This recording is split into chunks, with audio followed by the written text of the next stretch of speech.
दुर्गा सप्तशती प्रथम अध्याय। मेधा ऋषि का राजा सूरत और समाधि को भगवती की महिमा का वर्णन करते हुए मधुकैटभ वध का प्रसंग बताते हैं। इस प्रथम चरित्र के ब्रह्मा जी, ऋषि, महाकाली देवता, गायत्री छंद, नंदा शक्ति, रक्तदंतिका बीज, अग्नि तत्व और ऋग्वेद स्वरूप हैं। श्री महाकाली की प्रीति के लिए प्रथम चरित्र के जप में विनियोग किया जाता है। भगवान विष्णु के सो जाने के कारण मधु और कैटभ को मारने के लिए ब्रह्मा जी ने जिनकी स्तुति की थी, उन देवी महाकाली की मैं स्तुति करती हूँ। वे अपने 10 हाथों में खंग, शक्र, गदा, धनुष, बाण, परिध, शूल, भुषुंडी, मस्तक और शंख धारण करती हूँ। 3 नेत्रों वाली उन्होंने अपने समस्त अंगों में दिव्य आभूषण धारण कर रखे। मार्कंडेय ऋषि बोले कि सूर्य के पुत्र सावर्णी जो 8वें मनु कहलाते हैं, उनके उत्पन्न होने की कथा विस्तार पूर्वक कहता हूँ। हे ऋषियों से ध्यान से सुनिए। महाभाग्यवान सूर्य के पुत्र सावर्णी जगत जननी महामाया की कृपा से जिस प्रकार वे मनवंतर के अधिपति बने, उस कथा को सुनिए। प्राचीन काल में स्वरोचिष मनवंतर में चैत्र वंश में सूरत नाम के एक राजा थे, जिनका सारी पृथ्वी पर राज्य था। वे अपनी प्रजा का औरस पुत्रों की भांति पालन पोषण किया करते थे। इतना होने पर भी कोला विध्वंसियों के राजा के साथ उनकी शत्रुता हो गई। राजा सूरत का कोला विध्वंसियों के साथ युद्ध प्रारंभ हो गया। यद्यपि कोला विध्वंसी संख्या में कम थे, फिर भी उन्होंने राजा सूरत पर विजय प्राप्त कर ली। इसके बाद राजा सूरत अपने नगर में आकर अपने देश का शासन करने लगा, परंतु आक्रमणकारी कोला विध्वंसियों ने यहाँ पर भी राजा सूरत पर आक्रमण कर दिया। राजा सूरत का बुरा समय जानकर उसके दुरात्मा, दुष्ट एवं बलवान मंत्रियों ने राजा की सेना, कोष आदि पर अपना अधिकार कर लिया। अपना बुरा समय जानकर राजा सूरत अकेला ही घोड़े पर बैठकर मृग का शिकार खेलने के बहाने घने जंगल में चला गया। घने जंगल में पहुंचकर राजा सूरत ने एक ऐसा आश्रम देखा जहाँ जंगली पशु अपनी स्वाभाविक हिंसा वृत्ति को भूलकर शांतिपूर्वक विचरण कर रहे थे। वह आश्रम मुनिश्रेष्ठ मेधा मुनि का था। उनके शिष्य आश्रम की शोभा बढ़ा रहे थे। आश्रम में पहुंचकर राजा सूरत ने अपने आसन पर विराजमान महर्षि मेधा को दंडवत प्रणाम किया और मुनि द्वारा उचित सत्कार पाकर राजा सूरत कुछ काल तक इधर उधर विचरण करता हुआ आश्रम में ही रहा। कुछ समय तक आश्रम में रहने के बाद एक दिन राजा सूरत के मन को राज्य की ममता ने आकृष्ट कर लिया। वह विचारने लगा कि जिस प्रजा का पालन मैंने पुत्रवत किया था, जैसे मेरे पूर्वज जिसको पूर्व काल से पालते आए थे, आज वह राज्य मुझसे छीन गया। मेरे ही नौकर चाकर मंत्री दुराचारी हो गए। पता नहीं अब वे प्रजा का पालन धनपूर्वक कर रहे होंगे या नहीं। मेरा श्रेष्ठ शूरवीर हाथी जो सदा मद की वर्षा करता रहता था, वह मेरे शत्रुओं के अधीन होकर न जाने क्या क्या कष्ट उठा रहा होगा। मेरे आज्ञाकारी नौकर जो प्रतिदिन प्रसन्नता से धन और भोजन को प्राप्त किया करते थे, अब वे सब निश्चय ही दूसरे राजाओं की आज्ञा का पालन करते होंगे। मेरे कठिन परिश्रम से संग्रहित कोष को अब वे फिजूल खर्च कर करके खाली कर डालेंगे। क्या वास्तव में मेरे द्वारा संचित खजाना सचमुच नष्ट हो जाएगा? इस प्रकार की और भी बातें राजा के मन को चिंतित करने लगी। इस प्रकार सोचते सोचते एक दिन महर्षि मेधा के आश्रम के पास राजा सूरत ने एक वैश्य को देखा। राजा ने उसके पास जाकर के पूछा कि तुम कौन हो? आश्रम पर आने का क्या कारण है? तुम इस समय मलिन मुख और शोक सहित दिखाई देते हो, इसका क्या कारण है? राजा सूरज के इस प्रकार सहृदयतापूर्ण बातें सुनकर वैश्य ने अत्यंत नम्रता से उत्तर दिया। वैश्य बोला कि मैं वैश्य जाति का धनवान कुल में जन्म लेने वाला समाधि नाम का व्यक्ति हूँ। धन के लोभ में पड़कर मेरे पुत्र व स्त्री ने मुझे घर से निकाल दिया। इस समय में स्त्री, पुत्र एवं धन से विहीन हूँ। अब मैं स्वजनों से रहित दुखित होकर इस घने वन में घूम रहा हूँ। अब मुझे अपने स्वजनों के कुशल या अकुशलता का कोई पता नहीं। मेरे स्वजनों का मेरे पीछे क्या हाल होगा, इसकी मुझे चिंता लग रही है। मेरे पीछे उन्हें किसी प्रकार का कष्ट तो नहीं होगा? पता नहीं मेरे पुत्र पत्नी किस अवस्था में रह रहे होंगे। वे सदाचारी जीवन बिता रहे होंगे या दुराचारी बन गए होंगे। राजा बोला कि तेरे पुत्रों, स्त्री तथा बंधु बांधवों ने लोभवश तेरा धन संपत्ति सब कुछ छीन लिया है, फिर भी तुम्हारा चित्त उनसे क्यों प्रेम करता है? वैश्य ने उत्तर दिया, आपका कहना ठीक है, किंतु क्या करूं, मेरा मन निष्ठुर नहीं हो पाता। उन्होंने धन के लोभ में पड़कर पिता का स्नेह, पति का प्रेम तथा आत्मीजन के स्नेह को तिलांजलि देकर मुझे घर से निकाल दिया। हे राजन, मेरा चित्त फिर भी उन्हीं में क्यों आसक्त हो रहा है? यह जानते हुए भी अनजान हो रहा हूँ। उनके लिए मैं अब भी लंबी लंबी सांसें ले रहा हूँ और मेरा हृदय अत्यंत दुखित हो रहा है। क्या करूं, मेरा मन उनके प्रति निष्ठुर नहीं हो पा रहा। मार्कंडेय ऋषि बोले कि हे ब्राह्मण, इसके पश्चात महाराज सूरत और वह वैश्य दोनों महर्षि मेधा के पास गए।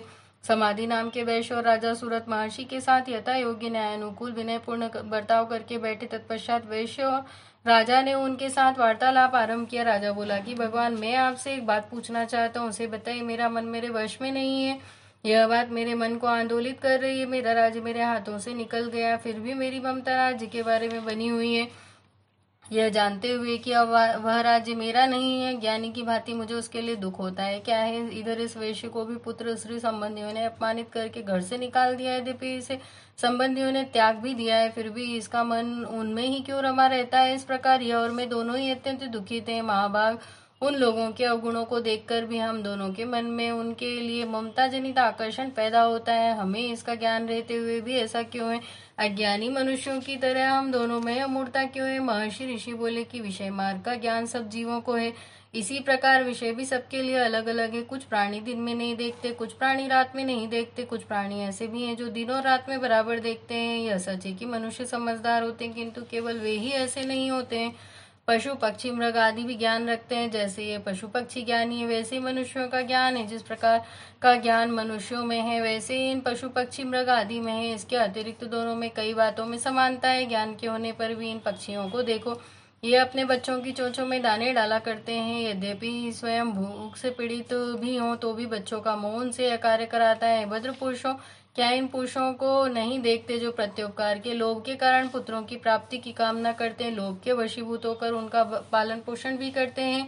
क्या तुम ऐसा रोज नहीं देखते? पुत्र पौत्र उनका भरण पोषण ना भी करें, फिर भी माता पिता तो अपने बच्चों का पालन पोषण करते ही हैं। विश्व में महामाया के प्रभाव से ममता रूपी भंवर से युक्त होकर मोह के भंवर में डाल दिए गए हैं। इसमें विस्मय करने की आवश्यकता नहीं, क्योंकि यह सब भगवान विष्णु की योग निद्रा है। महामाया ने सारे विश्व को मोहित कर रखा है। वही देवी योग माया ज्ञानियों के चित्त भी बलपूर्वक खींचकर मोह में डाल देती है। उसी महामाया के द्वारा चराचर जगत उत्पन्न होता है। देवी महामाया प्रसन्न होकर अपने भक्तों को वरदान देती है, जिससे मुक्ति प्राप्त होती है। वही मुक्ति के परम हेतु है, वही सनातनी ब्रह्म ज्ञान स्वरूप विद्या है। यह देवी सांसारिक बंधनों का कारण है तथा वही सर्वेश्वर की ईश्वरी है। राजा बोले कि हे महात्मा, आप जिसको महामाया कहते हो कौन सी देवी है?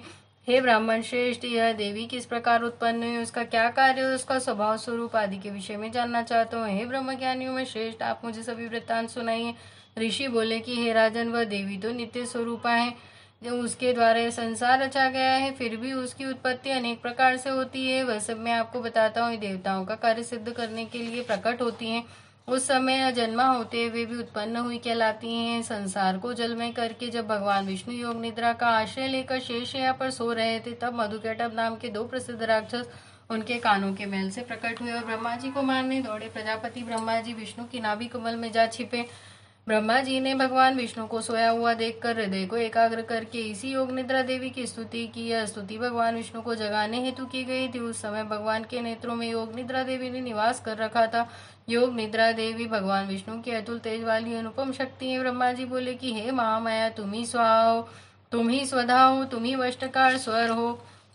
हे देवी, तुम्हें अमृत हो, नित्य ओंकार स्वरूप अक्षर ब्रह्म उम, इन तीनों मात्राओं में तुम्हें अस्तित्व तथा 3 मात्राओं के अतिरिक्त नित्य आदि मात्रा जिसका उच्चारण विशेष रूप से नहीं हो सकता है, वह भी तुम ही हो। हे देवी, तुम ही संध्या हो, तुम ही सावित्री हो, और हे देवी, तुम ही संसार की जननी अर्थात संसार की रचना करने वाली माता हो।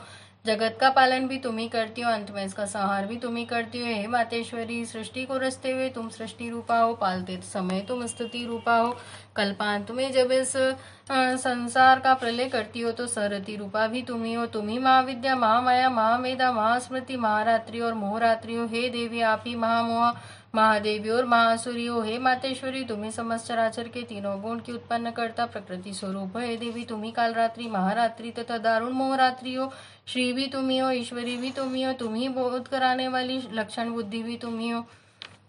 हे देवी, तुम्ही लज्जा, पुष्टि, तुष्टि, शांति एवं क्षमा हो। खगधारणी, त्रिशूल धारणी, गौर रूपा गदा तथा चक्र धारण करने वाली तुम्ही हो। हे देवी, शंख, धनुष, बाण, भुषुंडी और परिध धारण करने वाली तुम्ही हो। तुम्ही सौम्य और सौम्यंतर हो, सभी सुंदर पदार्थों से भी तुम अत्यंत सुंदरी हो। हे देवी, पर और अपर में श्रेष्ठ तुम्ही हो और तुम ही परमेश्वरी हो। हे सभी स्वरूपों को धारण करने वाली, जहाँ कहीं सत्य और असत्य वस्तुएं हैं, उन सब में जो शक्ति है वह तुम ही हो। हे देवी, उन समस्त वस्तुओं की शक्ति भी तुम ही हो। मैं आपकी किस तरह से प्रार्थना करूं, जो इस संसार की रचना, पालन और संहार करता है। ऐसी अवस्था में भला तुम्हारी स्तुति कौन कर सकता है? संसार की सृष्टि, पालन और संहार करने वाले विष्णु भगवान को जब तुमने निद्रा के वशीभूत कर दिया है तो फिर उनकी तुम्हारी स्तुति कौन कर सकता है। हे देवी, मुझे भगवान विष्णु को एवं भगवान महादेव को भी तुमने ही शरीर प्रदान किया है, इसी कारण आपकी स्तुति करने की शक्ति किसमें हो सकती है। देवी, तुम अपने उदार प्रभावों के कारण द्वारा स्वयं ही प्रशंसित हो। हे देवी, ये मधुकैटभ दोनों दुर्घर्ष राक्षस है, इन्हें मोहित करके तथा संसार के पालन करता भगवान विष्णु को शीघ्र ही जगा दो। इसके साथ साथ भगवान विष्णु के हृदय में इन दोनों को मार डालने की बुद्धि पैदा कर दो। ऋषि बोले कि इस प्रकार जब ब्रह्मा जी ने मधु और कैटभ असुरों के संहार के लिए तथा भगवान विष्णु को जगाने के लिए देवी से प्रार्थना की तो उसी समय भगवान विष्णु के नयन, मुख, नाक, भुजा, हृदय और वक्षस्थल से निकलकर अव्यक्त जन्माशी ब्रह्मा जी के आगे योग में उपस्थित हो गई तथा भगवान विष्णु भी उस योग निद्रा से जाग गए। योग निद्रा से मुक्त होने पर जगत के स्वामी भगवान विष्णु उस एकार्णव जल में शेष नाग की शैया से जाग उठे। उन्होंने फिर उन दोनों राक्षसों को देखा। वे दुरात्मा मधु और कैटभ अत्यंत बलवान तथा पराक्रमी थे। वे दोनों राक्षस क्रोध से लाल आंखें की ब्रह्मा जी को खा जाने के लिए प्रयत्न कर रहे थे। उसी समय भगवान विष्णु ने शेष शैया से उठकर उन दोनों राक्षसों से युद्ध किया। भगवान श्रीहरि ने उन दोनों राक्षसों से 5000 वर्ष तक केवल बाहु युद्ध किया। वे दोनों राक्षस भी अत्यंत बल के कारण उन्मत्त हो रहे थे। इधर महामाया ने भी उन्हें मुंह में डाल रखा था। वे दोनों राक्षस श्रीहरि से कहने लगे, हम तुम्हारी वीरता से संतुष्ट हैं, तुम हमसे कोई भी वर मांग लो। श्रीहरि बोले कि यदि तुम दोनों मुझसे प्रसन्न हो तो अब मेरे हाथों से मारे जाओ, बस इतना सा ही मैं तुमसे वर मांगता हूँ, यहाँ दूसरे किसी वर से क्या लेना है। ऋषि ने कहा कि इस प्रकार धोखे में आ जाने पर जब भगवान श्रीहरि ने दोनों से वरदान ले लिया, वे दोनों भगवान श्रीहरि से कहने लगे, हमें सब जगह जल ही जल दिखाई देता है, इसलिए हमारा वध उस स्थान पर कीजिए जहाँ पृथ्वी पर पानी न हो। ऋषि मेधा ने कहा, तथास्तु ऐसा ही होगा। कहकर शंख चक्र गदाधारी भगवान ने उन दोनों के सिर अपनी जंघाओं पर रखकर चक्र से काट डाले। इस प्रकार देवी महामाया ब्रह्मा जी की स्तुति करने पर स्वयं प्रकट हुई थी। अब पुनः तुमसे उनके प्रभाव का वर्णन करता हूँ, उसे ध्यान से सुनो।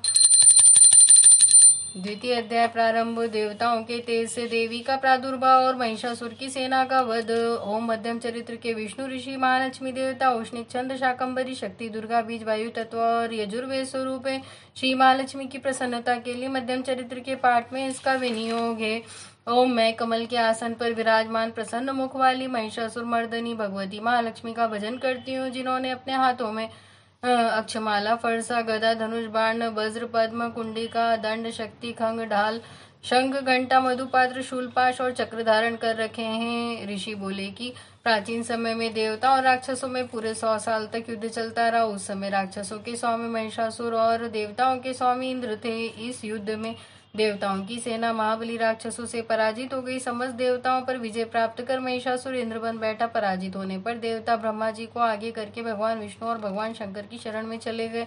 उन्होंने उनको अपनी पराजय तथा महिषासुर के बल प्रताप का संपूर्ण विवरण सुनाया। महिषासुर ने सूर्य, इंद्र, अग्नि, वायु, चंद्रमा, यम, वरुण तथा अन्य देवताओं के सभी अधिकार छीन लिए। वह स्वयं ही सबका अधिपति बन गया है। उसने सभी देवताओं को स्वर्ग से निष्कासित कर दिया है। महिषासुर महान दुरात्मा है। सभी देवता पृथ्वी पर मनुष्यों की भांति विचरते हैं। राक्षसों की यह सारी करतूत हमने आपसे कह सुनाई है। अब हम देवता आपकी शरण में आए हैं, अतः आप उसके वध का कोई उपाय कीजिए। इस प्रकार देवताओं की दीन वाणी सुनकर भगवान विष्णु और भगवान शिव अत्यधिक क्रोधित हुए। उनकी भ्रकुटी तन गई और आंखें लाल हो गईं। उसी समय ब्रह्मा, विष्णु जी और शंकर भगवान के मुख से पूर्ण क्रोध के कारण एक महान तेज प्रकट हुआ। इसी प्रकार अन्य सभी देवताओं के शरीर से भी बड़ा भारी तेज निकला।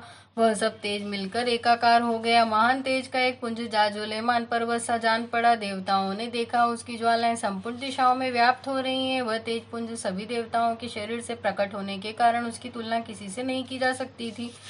एकत्र होने पर वह पुंज एक नारी के रूप में परिणित हुआ। उसके प्रकाश से तीनों लोग भर गए। भगवान शंकर के तेज से उस देवी का मुख प्रकट हुआ। यमराज के तेज से देवी के बल प्रकट हुए तथा विष्णु भगवान के तेज से देवी की भुजाएं प्रकट हुई।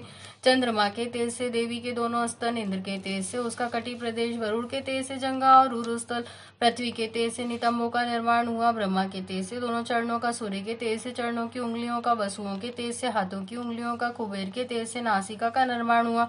प्रजापति के तेज से दांतों का, अग्नि के तेज से 3 नेत्रों का निर्माण हुआ। संध्याओं के तेज से दोनों भुवों का, वायु के तेज से दोनों कानों का निर्माण हुआ। उसी प्रकार दूसरे देवताओं के तेज से कल्याणकारी देवी का प्रादुर्भाव हुआ। तब समस्त देवताओं के तेज पुंज से प्रकट हुई देवी को देखकर महिषासुर से पीड़ित सभी देवताओं की प्रसन्नता का ठिकाना न रहा। शिव जी ने अपने त्रिशूलों में से देवी को एक त्रिशूल दिया। भगवान कृष्ण ने अपने चक्र में से एक चक्र उसे प्रदान किया। वरुण ने शंख, अग्नि ने शक्ति, पवन ने धनुष और बाणों से भरा तरकश देवी को प्रदान किया। इंद्र ने अपने वज्र में से वज्र और ऐरावत हाथी से उतारकर 1 घंटा देवी को प्रदान किया। यमराज ने काल दंड से दंड, वरुण ने पाश, प्रजापति ने स्फटिक की माला तथा ब्रह्मा जी ने कमंडल प्रदान किया। सूर्य भगवान ने देवी के समस्त रोमकूपों में अपनी किरणों का तेज भर दिया। काल ने उन्हें चमकती हुई ढाल और तलवार प्रदान की। क्षीर सागर ने उन्हें उज्जवल हार तथा कभी जीर्ण न होने वाले 2 दिव्य वस्त्र भेंट किए। साथ ही उन्हें दिव्य चूड़ामणि, कानों के लिए दिव्य कुंडल तथा कड़े प्रदान किए तथा उन्होंने उन्हें उज्जवल अर्धचंद्र, बाहों के लिए बाजूबंद, चरणों के लिए नुपुर, गले के लिए सुंदर हंसली प्रदान की। उन्होंने देवी की उंगलियों के लिए रत्न जड़ित अंगूठियां प्रदान की। विश्वकर्मा ने उन्हें फरसा प्रदान किया। इसके साथ ही उन्होंने कई प्रकार के अस्त्रों और अभेद्य कवच भी प्रदान किए और इसके अतिरिक्त कभी न कुंभलाने वाले सुंदर कमलों की मालाएं भेंट की। समुद्र ने उन्हें सुंदर कमल के पुष्प भेंट किए। एवं हिमालय ने सवारी के लिए सिंह और तरह तरह के रत्न भेंट किए। यक्षराज कुबेर ने मधु से भरा हुआ पात्र और शेषनाग ने उन्हें बहुमूल्य मणियों से विभूषित नागहार भेंट किए। इसी तरह अन्य सभी देवताओं से भी अनेक प्रकार के आभूषण और आयुध भेंट किए। इस प्रकार सम्मानित होने के पश्चात देवी ने उच्च स्वर से गर्जना की। उनके इस भयंकर नाद से समस्त आकाश और भूमंडल गूंज उठा। देवी के अट्टहास से पृथ्वी कांपने लगी और घोर गर्जना कहीं समा न सकी। समस्त लोग क्षुभित हो गए। समुद्र में ऊंची ऊंची लहरें उठने लगी, पृथ्वी डोलने लगी, पर्वत हिलने लगे। सब देवता प्रसन्न होकर सिंहवाहिनी देवी की जय जयकार करने लगे। ऋषि मुनि भी भगवती देवी की नम्रता पूर्वक प्रार्थना करने लगे। इस प्रकार देवी भगवती ने सारे विश्व को भयमुक्त कर दिया। असुर अपनी अपनी सेना को तैयार करके हथियारों सहित लड़ने को उद्यत हो गए। महिषासुर क्रोध में भरकर बोला, यह क्या हो रहा है? इस प्रकार कहकर महिषासुर राक्षसी सेना के साथ उस तरफ दौड़ा जहां पर देवी भगवती अट्टहास कर रही थी। उसी समय उसने तीनों लोकों में व्याप्त देवी भगवती को देखा। महिषासुर ने देखा कि विश्वव्यापिनी देवी भगवती अपने चरणों के बोध से पृथ्वी को रसातल में दबा रही हैं और अपने मुकुट से आकाश को छू रही हैं।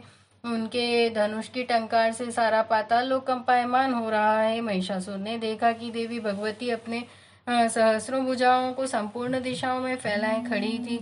इसके पश्चात उनका राक्षसों के साथ युद्ध प्रारंभ हो गया। अनेकों प्रकार के अस्त्र शस्त्रों से सबकी सब दिशाएं उद्भाषित होने लगी। महिषासुर की सेना का सेनापति चिक्षुर नामक एक महान असुर था। वह आगे बढ़कर देवी के साथ युद्ध करने लगा। दूसरे राक्षसों की चतुरंगिनी सेना लेकर चामर भी लड़ने लगा और 60,000 महारथियों को साथ लेकर उदग्र नामक महादैत्य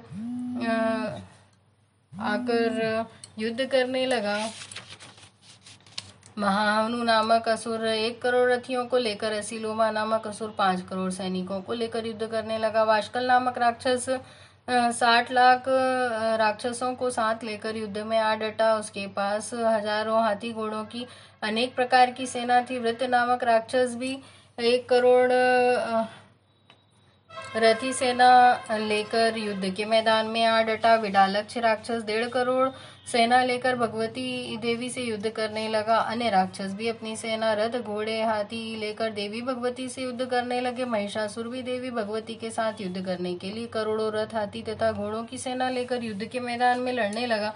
राक्षस सेना तोमर, बिंदीपाल, शक्ति, मूसल, परशु, पट्टिश, खग आदि शस्त्रों से देवी भगवती के साथ युद्ध करने लगी।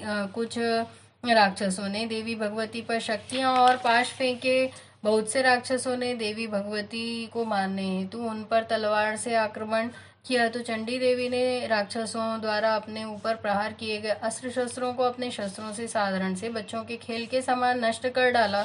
इस प्रकार से चंडी देवी के तेज को देखकर देवता और ऋषियों ने उनकी स्तुति की। चंडिका देवी देवताओं और ऋषियों से उत्साहित होकर अपने अस्त्र शस्त्रों से राक्षसों को निशाना बनाने लगी। उनका वाहन सिंह भी क्रोध में भरकर गर्दन के बालों को हिलाने लगा। देवी भगवती का शेर राक्षसों की सेना में इस प्रकार घूमने लगा मानो वन में वनों की आग फैल रही हो। क्रोधित देवी युद्ध के मैदान में नथुने फुलाकर श्वास छोड़ने लगी। उनकी प्रत्येक श्वास से सैकड़ों हजारों गण पैदा हो गए। उन गणों से खंग, बिंदीपाल, पशु, पट्टिश आदि शस्त्रों से युद्ध करना शुरू कर दिया। देवी भगवती से शक्ति पाकर वे गण राक्षसों का नाश करने लगे तथा कुछ गण नगाड़े, शंख आदि बजाने लगे। इस युद्ध रूपी महोत्सव में कुछ गण मृदंग बजाने लगे। तब देवी भगवती ने त्रिशूल गदा शक्तियों से आक्रमण कर दिया। रणचंडिका देवी ने तलवारों से सैकड़ों असुरों को मौत के घाट उतार दिया। कुछ राक्षसों को घंटों की आवाज से मोहित कर दिया। देवी ने कितने ही राक्षसों को अपने पाश में बांधकर पृथ्वी पर घसीट कर मार डाला। अनेकों राक्षसों को अपनी तलवार से मौत के घाट उतार दिया। देवी भगवती ने बहुत से राक्षसों को अपनी गदा की चोट से भूमि पर सुला दिया। कितने ही राक्षसों को मूसल की मार से घायल कर दिया तथा वे घायल होकर रक्तवमन करने लगे। कितने ही राक्षस शूल से छाती फट जाने के कारण पृथ्वी पर लोटपोट हो गए। कितने ही राक्षसों को बाणों की वर्षा द्वारा युद्ध क्षेत्र में मौत की नींद सुला दिया। बाज पक्षी की भांति आक्रमण करने वाले देवताओं को शत्रु राक्षस प्राण छोड़ने लगे, किंतु कितने ही राक्षसों की भुजाएं कट गई। कितने राक्षसों की ग्रीवाएं छिन्न भिन्न हो गई। कुछ दैत्यों के भगवती देवी ने सिर धड़ से अलग कर दिए। कुछ राक्षसों के शरीर के 2 टुकड़े कर दिए और कुछ महासुर जंगा कट जाने से धराशायी हो गए। कुछ दैत्यों की देवी ने एक भुजा, एक आंख और एक टांग काटकर उनको 2 हिस्सों में बांट दिया। कुछ राक्षसों के मस्तक कटकर पृथ्वी पर गिरने लगे तथा वे फिर उठ खड़े होते थे। वे कबंध तीक्ष्ण आयुध लेकर फिर देवी से युद्ध करने लगे। कई धड़ नगाड़ों की ताल पर नाचने लगे।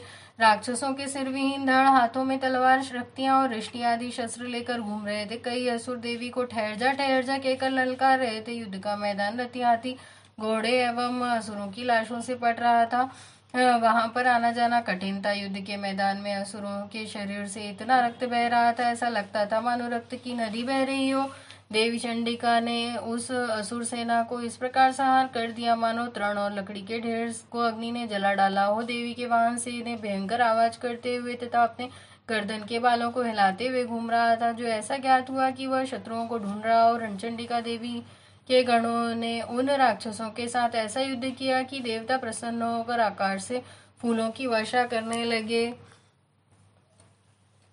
3रा अध्याय प्रारंभ। सेनापतियों सहित महिषासुर का वध। जगदम्बा के श्री अंगों की कांति उदय काल के सहस्रों सूर्यों के समान है। वे लाल रंग की रेशमी साड़ी पहने हैं। उनके गले में मुंडमाला शोभा पा रही है। दोनों उरोजों पर लाल चंदन का लेप है। वे अपने करकमलों में जयमालिका, विद्या और अभय तथा वर नामक मुद्राएं धारण किए हुए। 3 नेत्रों से सुशोभित मुखारविंद की बड़ी शोभा हो रही है। उनके मस्तक पर चंद्रमा के साथ ही रत्नमय मुकुट विराजमान है तथा वे कमल के आसन पर विराजमान है। ऐसी देवी को मैं भक्ति पूर्वक प्रणाम करती हूँ। ओम। ऋषि बोले कि दैत्यों की सेना को तहस नहस होते देखकर महाराक्षस सेनापति चिक्षुर क्रोध में भरकर देवी भगवती से युद्ध करने के लिए आगे बढ़ा। चिक्षुर युद्ध भूमि में देवी भगवती पर इस प्रकार बाणों की वर्षा करने लगा मानो बादल मेरू पहाड़ के शिखर पर पानी की धारा बरसा रहे हों। इस पर देवी ने अपने बाणों से चिक्षुर के बाण समूहों को अनायास ही काटकर उनके सारथी एवं घोड़ों को मार डाला। इसके बाद चिक्षुर के धनुष तथा ऊंची ध्वजा को भी तत्काल काट दिया। धनुष के कट जाने पर देवी ने उसके अंगों पर अपने बाणों से बीन डाला। धनुष, रथ, घोड़ा तथा सारथी के नष्ट हो जाने पर वह महासुर चिक्षुर अपने हाथ में ढाल तथा तलवार लेकर भगवती देवी को मारने हेतु दौड़ा। उस तेज धार वाली तलवार से सिंह के मस्तक पर प्रहार करके बड़े वेग से उसने भगवती देवी की बाईं भुजा पर वार किया। हे नृपनंदन, वह तलवार जब देवी की भुजा पर पड़ी तो वह टूट गई तथा बड़े क्रोध से लाल नेत्र करके राक्षस ने अपना त्रिशूल उठा लिया। चिक्षुर के भद्रकाली पर अपना त्रिशूल चला दिया। वह त्रिशूल आकाश मार्ग से गिरता हुआ सूर्य के समान प्रकाशमान दिखाई पड़ा। त्रिशूल को अपनी ओर आते देखकर देवी ने भी अपना शूल छोड़ा तथा महासुर के शूल के 100 टुकड़े कर दिए, साथ ही उसके प्राण भी हर लिए। इस प्रकार चिक्षुर का अंत हो गया। चिक्षुर के मरने पर देवताओं का शत्रु चामर नामक दैत्य हाथी पर बैठकर देवी भगवती से युद्ध करने आया। चामर राक्षस ने आते ही देवी पर शक्ति से प्रहार किया, परंतु देवी भगवती ने अपनी हुंकार से उस शक्ति को निष्प्रभावी बना दिया।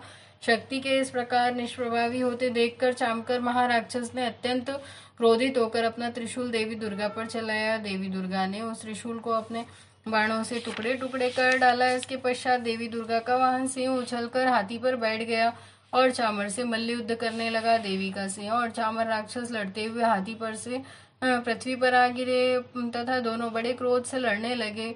सिंह बड़े वेग से आकाश की ओर उछला और जब पृथ्वी की ओर आया तो अपने पंजे से चामर का सिर धड़ से अलग कर दिया। क्रोधित देवी दुर्गा ने शिला और वृक्ष आदि की चोटों से उदग्र नामक राक्षस को मार डाला। इसके बाद कराल नामक राक्षस को दांतों, मुक्कों और थप्पड़ों से मार गिराया। क्रोध में भरकर देवी दुर्गा ने गदा के प्रहार से उद्धत राक्षस को मार डाला। इसके बाद वाष्पल को भिंदीपाल से यमलोक पहुंचा दिया। बाणों से ताम्र तथा अंधक को मौत के घाट उतार दिया। 3 नेत्रों वाली देवी दुर्गा ने उग्रा से उग्रवीर महानु नाम के दैत्य को त्रिशूल से मार गिराया। तलवार से बिडाल नामक राक्षस का सिर धड़ से अलग कर दिया। दुर्धर और दुर्मुख राक्षसों को मार बाणों द्वारा यमलोक पहुंचा दिया। इस प्रकार जब महिषासुर ने देखा कि देवी ने मेरी सेना को नष्ट कर दिया है, तो वह भैंसे का रूप धर कर देवी के गणों को दुख पहुंचाने लगा। कुछ गणों को मुख के प्रहार से, कुछ गणों को खुरों से, कुछ गणों को पूंछ को घुमाकर तथा कुछ गणों को सिंगों के प्रहार से चोट पहुंचाने लगा। किसी को तेज दौड़ाकर, किसी को गर्जना करके, किसी को भ्रमण तथा द्वारा श्वास की वायु से पृथ्वी पर पटकने लगा। फिर वह देवी के वाहन सिंह को मारने के लिए दौड़ा तो देवी दुर्गा को उस पर बड़ा क्रोध आया। फिर भैंसा बना महिषासुर क्रोधित होकर खुरों से धरती को खोदने लगा तथा ऊंचे पहाड़ों से सिंगों से पत्थर फेंककर गरजने लगा। महिषासुर के वेग से दौड़ने के कारण पृथ्वी हिलने लगी। पूंछ की फटकार से सागर का जल उछल उछल कर चारों ओर पृथ्वी पर फैलने लगा। हिलते हुए सिंगों के आघात से मेघ खंड खंड हो गया और उसके श्वास से वायु से उड़ते हुए सैकड़ों पर्वत आकाश से पृथ्वी की ओर गिरने लगे। देवी दुर्गा के क्रोध में भरे हुए राक्षस को देखा तो उन्हें भी बड़ा क्रोध आया और वह उसको मारने के लिए उद्यत हो गई। देवी ने पाश फेंककर दैत्य को बांध लिया। दैत्य के बन जाने पर भैंसे का रूप त्याग दिया। अब उसने सिंह का रूप धारण कर लिया। जो ही देवी उसका सिर काटने के लिए तैयार हुई तो दैत्य ने आदमी का रूप बना लिया जो हाथ में तलवार लिए था। देवी ने फौरन ही अपने बाणों से उस मायावी पुरुष को उसकी तलवार ढाल सहित बीन डाला। अब वह हाथी के रूप में दिखाई देने लगा। अपनी लंबी सूंड से देवी के सिंह को खींचने लगा। तब देवी ने अपनी तलवार से उसकी सूंड काट डाली। अब राक्षस ने एक बार फिर भैंसे का रूप धारण कर लिया और पहले की तरह चर अचर जीवों सहित समस्त लोकी को व्याकुल करने लगा। अब क्रोध में भरकर देवी बारंबार उत्तम मधु का पान करने लगी और लाल लाल नेत्र करके अट्टहास करने लगी। उधर बलवीर तथा मद से क्रोध हुआ राक्षस भी गरजने लगा। उसने देवी पर अपने सिंगों से पर्वत फेंकने शुरू कर दिए। देवी दुर्गा अपने बाणों से उन पहाड़ों को टुकड़े टुकड़े कर दिया। मधुपान के कारण लाल मुख वाली देवी लड़खड़ाते वचनों में बोली। देवी ने कहा, अरे मूर्ख, जब तक मैं मधुपान का सेवन कर रही हूँ तब तक तू गर्जना कर ले। मैं अभी तुझे यही मारूंगी, तब यहाँ देवता गर्जना करेंगे। ऋषि बोले कि इतना कहकर देवी दुर्गा उछल कर दैत्य पर जा चढ़ी और उसको अपने पैर से दबाकर शूल से उसके गले पर आघात किया। देवी के पैर से दबने पर भी दैत्य अपने दूसरे रूप से अपने मुख से बाहर निकलने लगा। अभी वह आधा ही बाहर निकला था कि देवी ने अपने प्रभाव से उसे रोक दिया। जब वह आधा निकला हुआ ही राक्षस युद्ध करने लगा तो देवी ने अपनी तलवार से उसका सिर काट डाला। इसके पश्चात सारी राक्षस सेना हाहाकार करती हुई वहां से भाग खड़ी हुई और सब देवता अत्यंत प्रसन्न हुए। ऋषियों महर्षियों सहित समस्त देवता देवी की स्तुति करने लगे। गंधर्वरान गान करने लगे तथा अप्सराएं नृत्य करने लगी। चतुर्थ अध्याय प्रारंभ। इंद्रादि देवताओं द्वारा देवी की स्तुति। काले बादलों के समान श्याम वर्ण वाली, अपने कटाक्षों से शत्रु समूह को भयभीत करने वाली, मस्तक पर चंद्र रेखा से सुशोभित, हाथों में शंख चक्र गदा तलवार तथा त्रिशूल धारण करने वाली, 3 नेत्रों वाली, सिंह की सवारी करने वाली, अपने तेज से तीनों लोगों को परिपूर्ण करती हुई, देवताओं से घिरी हुई, सिद्धि की कामना से सिद्ध लोग जिनकी सेवा किया करते हैं, उंजया नाम वाली दुर्गा देवी का ध्यान करना चाहिए। ओम ऋषि बोले, देवी ने जब पराक्रमी दुरात्मा महिषासुर का वध कर दिया और राक्षसों की सेना को मार दिया, तब इंद्रादि समस्त देवता अपना सिर और शरीर झुकाकर भगवती दुर्गा की स्तुति करने लगे। जिस देवी ने अपनी शक्ति से जगत व्याप्त किया है और जो समस्त देवताओं तथा महर्षियों की पूजनीय है, उस अंबिका को हम भक्ति पूर्वक नमस्कार करते हैं। वह हम सबका कल्याण करे। जिस अतुल बल और प्रभाव का वर्णन भगवान विष्णु, शंकर जी और ब्रह्मा जी भी नहीं कर सके, वही चंडिका देवी संपूर्ण जगत का पालन करें और अशुभ भय का विनाश करें। पुण्यात्माओं के घरों में आप स्वयं लक्ष्मी का रूप हो और पापियों के घरों में तुम अलक्ष्मी रूप हो और सतकुल में जन्म लेने वालों के लिए तुम लज्जा रूप होकर उनके घरों में निवास करती हो। हम उस दुर्गा भगवती को नमस्कार करते हैं। देवी, इस जगत का पालन करो। हे मातेश्वरी, आपके इस अचिंत्य रूप का असुरों का संहार करने वाली शक्ति तथा युद्ध में असुरों के साथ आपके अनेक प्रकार के चरित्रों को हम किस भांति वर्णन कर सकते हैं, अर्थात आपकी महिमा का वर्णन शब्दों से बाहर है। आप संपूर्ण जगत की उत्पत्ति में कारण हैं। आप में सत्वगुण, रजोगुण और तमोगुण ये तीनों उपस्थित हैं तो भी दोषों के साथ आपका संसर्ग नहीं जान पड़ता। भगवान विष्णु और महादेव आदि देवता भी आपका पार नहीं पाते हैं। आप ही सबकी आश्रय हैं। यह समस्त जगत आपका अंशभूत है, क्योंकि आप सबकी आदिभूत अव्याकृता परा प्रकृति हैं। हे देवी, संपूर्ण यज्ञों में जिसके उच्चारण से सब देवता तृप्ति लाभ करते हैं वह स्वाहा आप ही हैं। इसके अतिरिक्त आप पितरों की भी तृप्ति का कारण है, इसलिए सब लोग आपको स्वधा भी कहते हैं। हे देवी, वह विद्या जो मोक्ष को देने वाली है, जो अचिंत महाज्ञान स्वरूपा है, मोक्ष की इच्छा वाले मुनिजन जिनका अभ्यास करते हैं वह तुम ही हो। हे देवी, तुम वाणी रूप हो, दोष रहित हो, ऋग्वेद तथा यजुर्वेद की एवं उद्गीत तथा सुंदर पदों के पाठ वाले सामवेद की आश्रय रूप हो। तुम भगवती दुर्गा हो। इस संसार की उत्पत्ति एवं पालन के लिए तुम वार्ता के रूप में प्रकट हुई हो और तुम संपूर्ण विश्व की पीड़ा को हरने वाली हो। हे देवी, जिससे समस्त शास्त्रों को जाना जाता है वह मेधा शक्ति तुम ही हो और दुर्गम भवसागर से पार कराने वाली नौका भी तुम ही हो। लक्ष्मी रूप से विष्णु भगवान के हृदय में निवास करने वाली और भगवान महादेव द्वारा सम्मानित गौरी देवी भी तुम ही हो। हे देवी, मंद मुस्कान वाले निर्मल पूर्ण चंद्र बिंब के समान और उत्तम सुवर्ण की मनोहर कांति से कम नहीं, तुम्हारे मुख को देखकर भी महिषासुर क्रोध में भर गया। यह बड़े आश्चर्य की बात है। हे देवी, तुम्हारा यही मुख जब क्रोध में भर गया तो उदय काल के चंद्रमा की भांति लाल हो गया और तनी हुई भौहों के कारण आपका विकराल रूप हो गया। उसे देखकर भी महिषासुर के शीघ्र प्राण क्यों नहीं निकल गए? यह बड़े आश्चर्य की बात है। हे देवी, तुम हमारे कल्याण के लिए प्रसन्न हो।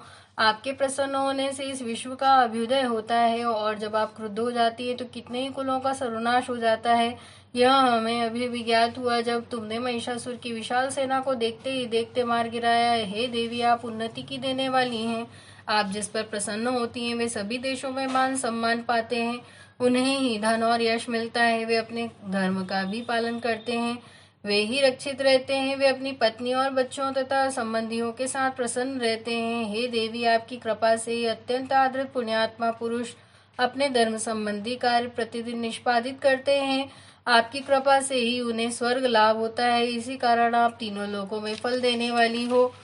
हे देवी दुर्गे, आपका स्मरण करने पर आप सभी प्राणियों के भयहरण करने वाली हो। स्वस्थ पुरुष जब आपका स्मरण करते हैं तो आप उन्हें अत्यंत पवित्र बुद्धि प्रदान करती हो। दरिद्रता, दुख और भय हरने वाली देवी, आपसे बढ़कर और कौन है?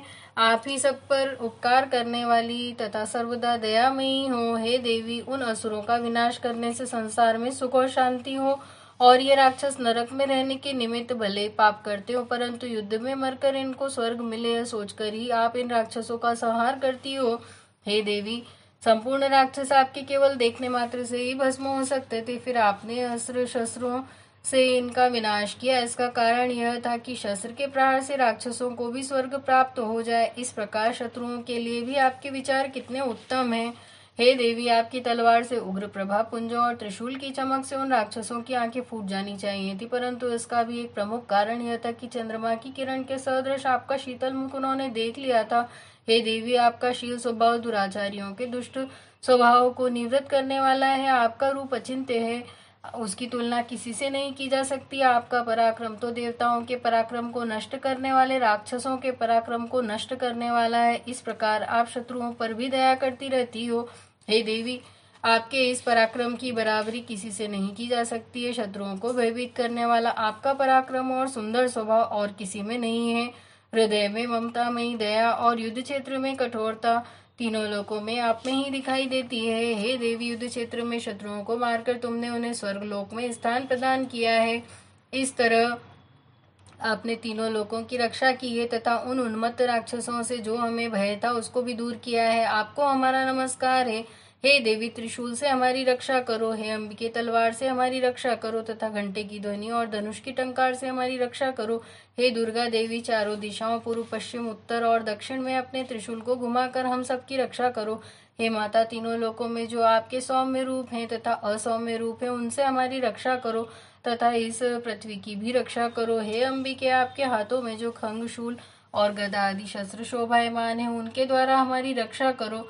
ऋषि बोले कि इस प्रकार सब देवताओं ने जगन्माता भगवती की स्तुति की और नंदनवन के पुष्पों तथा गंध अनुलेपनों द्वारा उनका पूजन किया। सभी देवताओं ने भक्तिपूर्वक दिव्य धूपों द्वारा अर्चना की, फिर प्रणाम करने लगे। तब देवी दुर्गा प्रसन्न होकर उन देवताओं से बोली, देवी बोली कि हे देवताओं, तुम सब लोग जिस वस्तु की अभिलाषा रखते हो मुझसे मांग लो। देवता बोले कि भगवती ने हमारी सभी इच्छाएं पूर्ण कर दी, अब कुछ भी बाकी नहीं है। हमारा शत्रु महिषासुर मारा गया है। हे महेश्वरी, इतने पर भी यदि आप हमें और भी कुछ वरदान देना चाहती हैं तो जब जब हम आपको स्मरण करें तब तब आप दर्शन देकर हम लोगों के महान संकटों को दूर कर दिया करें। हे मातेश्वरी, जो भी मनुष्य इन स्तुतियों द्वारा आपकी स्तुति करे उसे वित्त, समृद्धि और वैभव देने के साथ ही उसकी धन और स्त्री आदि संपत्तियों को भी बढ़ाने के लिए आप सदा हम पर प्रसन्न रहें। ऋषि बोले कि हे राजन, देवताओं ने जब संसार के लिए तथा अपने लिए इस भांति प्रश्न किया तो देवी तथास्तु कहकर अंतर ध्यान हो गई। हे राजा, जिस प्रकार तीनों लोकों का हित चाहने वाली वह भगवती देवी देवताओं के शरीर से उत्पन्न हुई, वह सारा वृत्तांत मैंने तुमसे कह दिया है। इसके पश्चात दुष्ट असुरों तथा शुंभ निशुंभ का वध करने के लिए तथा जगत की रक्षा के लिए, देवताओं की रक्षा करने के लिए देवी उत्पन्न हुई। वह सब कथा मैं तुम्हें सुनाता हूँ, इसलिए तुम ध्यान से सुनो।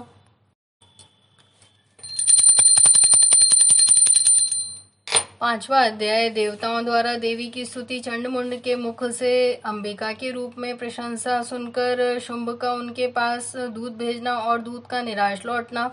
ओम इस उत्तम चरित्र के रुद्र ऋषि हैं, महासरस्वती देवता हैं, अनुष्टुम छंद है, भीमा शक्ति है, भ्रामरी बीज है, सूर्य तत्व है, सामवेद स्वरूप है। महासरस्वती की प्रीति के लिए उत्तम चरित्र के पाठ में यह विनियोग है।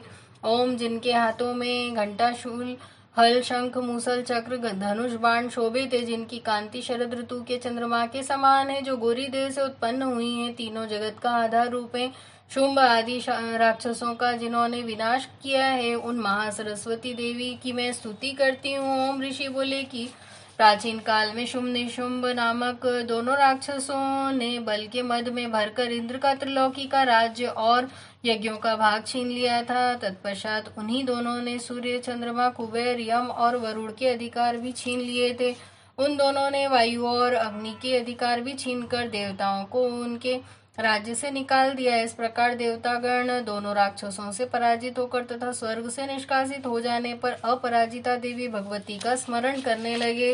वे विचार करने लगे कि भगवती देवी ने हमें पहले वरदान दिया था कि देवताओं पर आपत्ति आने पर मैं तुम्हारे स्मरण करने पर समस्त आपत्तियों को समूल नाश कर दूंगी। ऐसा सोचकर समस्त देवता इंद्र के पास पर्वतों में श्रेष्ठ हिमालय पर्वत पर विष्णु की माया देवी की स्तुति के लिए गए और प्रार्थना करने लगे। देवता बोले कि देवी और महादेवी को हम नमस्कार करते हैं, शिव को नमस्कार करते हैं, प्रकृति और भद्रा को प्रणाम करते हैं, हम नियम पूर्वक जगदम्बा को नमस्कार करते हैं, रौद्रा को प्रणाम करते हैं, नित्या गौरी एवं धात्री को बारंबार नमस्कार है, ज्योत्सनामयी चंद्र रूपिणी एवं सुख स्वरूपा देवी को सतत प्रणाम है, शरणागतों का कल्याण करने वाली एवं सिद्धि रूपा देवी को हम बार बार नमस्कार करते हैं, राक्षसों की लक्ष्मी, राजाओं की लक्ष्मी और शवारणी देवी को हम नमस्कार करते हैं, दुर्गा देवी को दुर्ग स्थलों को पार करने वाली, दुर्ग पारा को सारा सर्वकारिणी ख्याति कृष्णा और धूम्र देवी को नमस्कार है,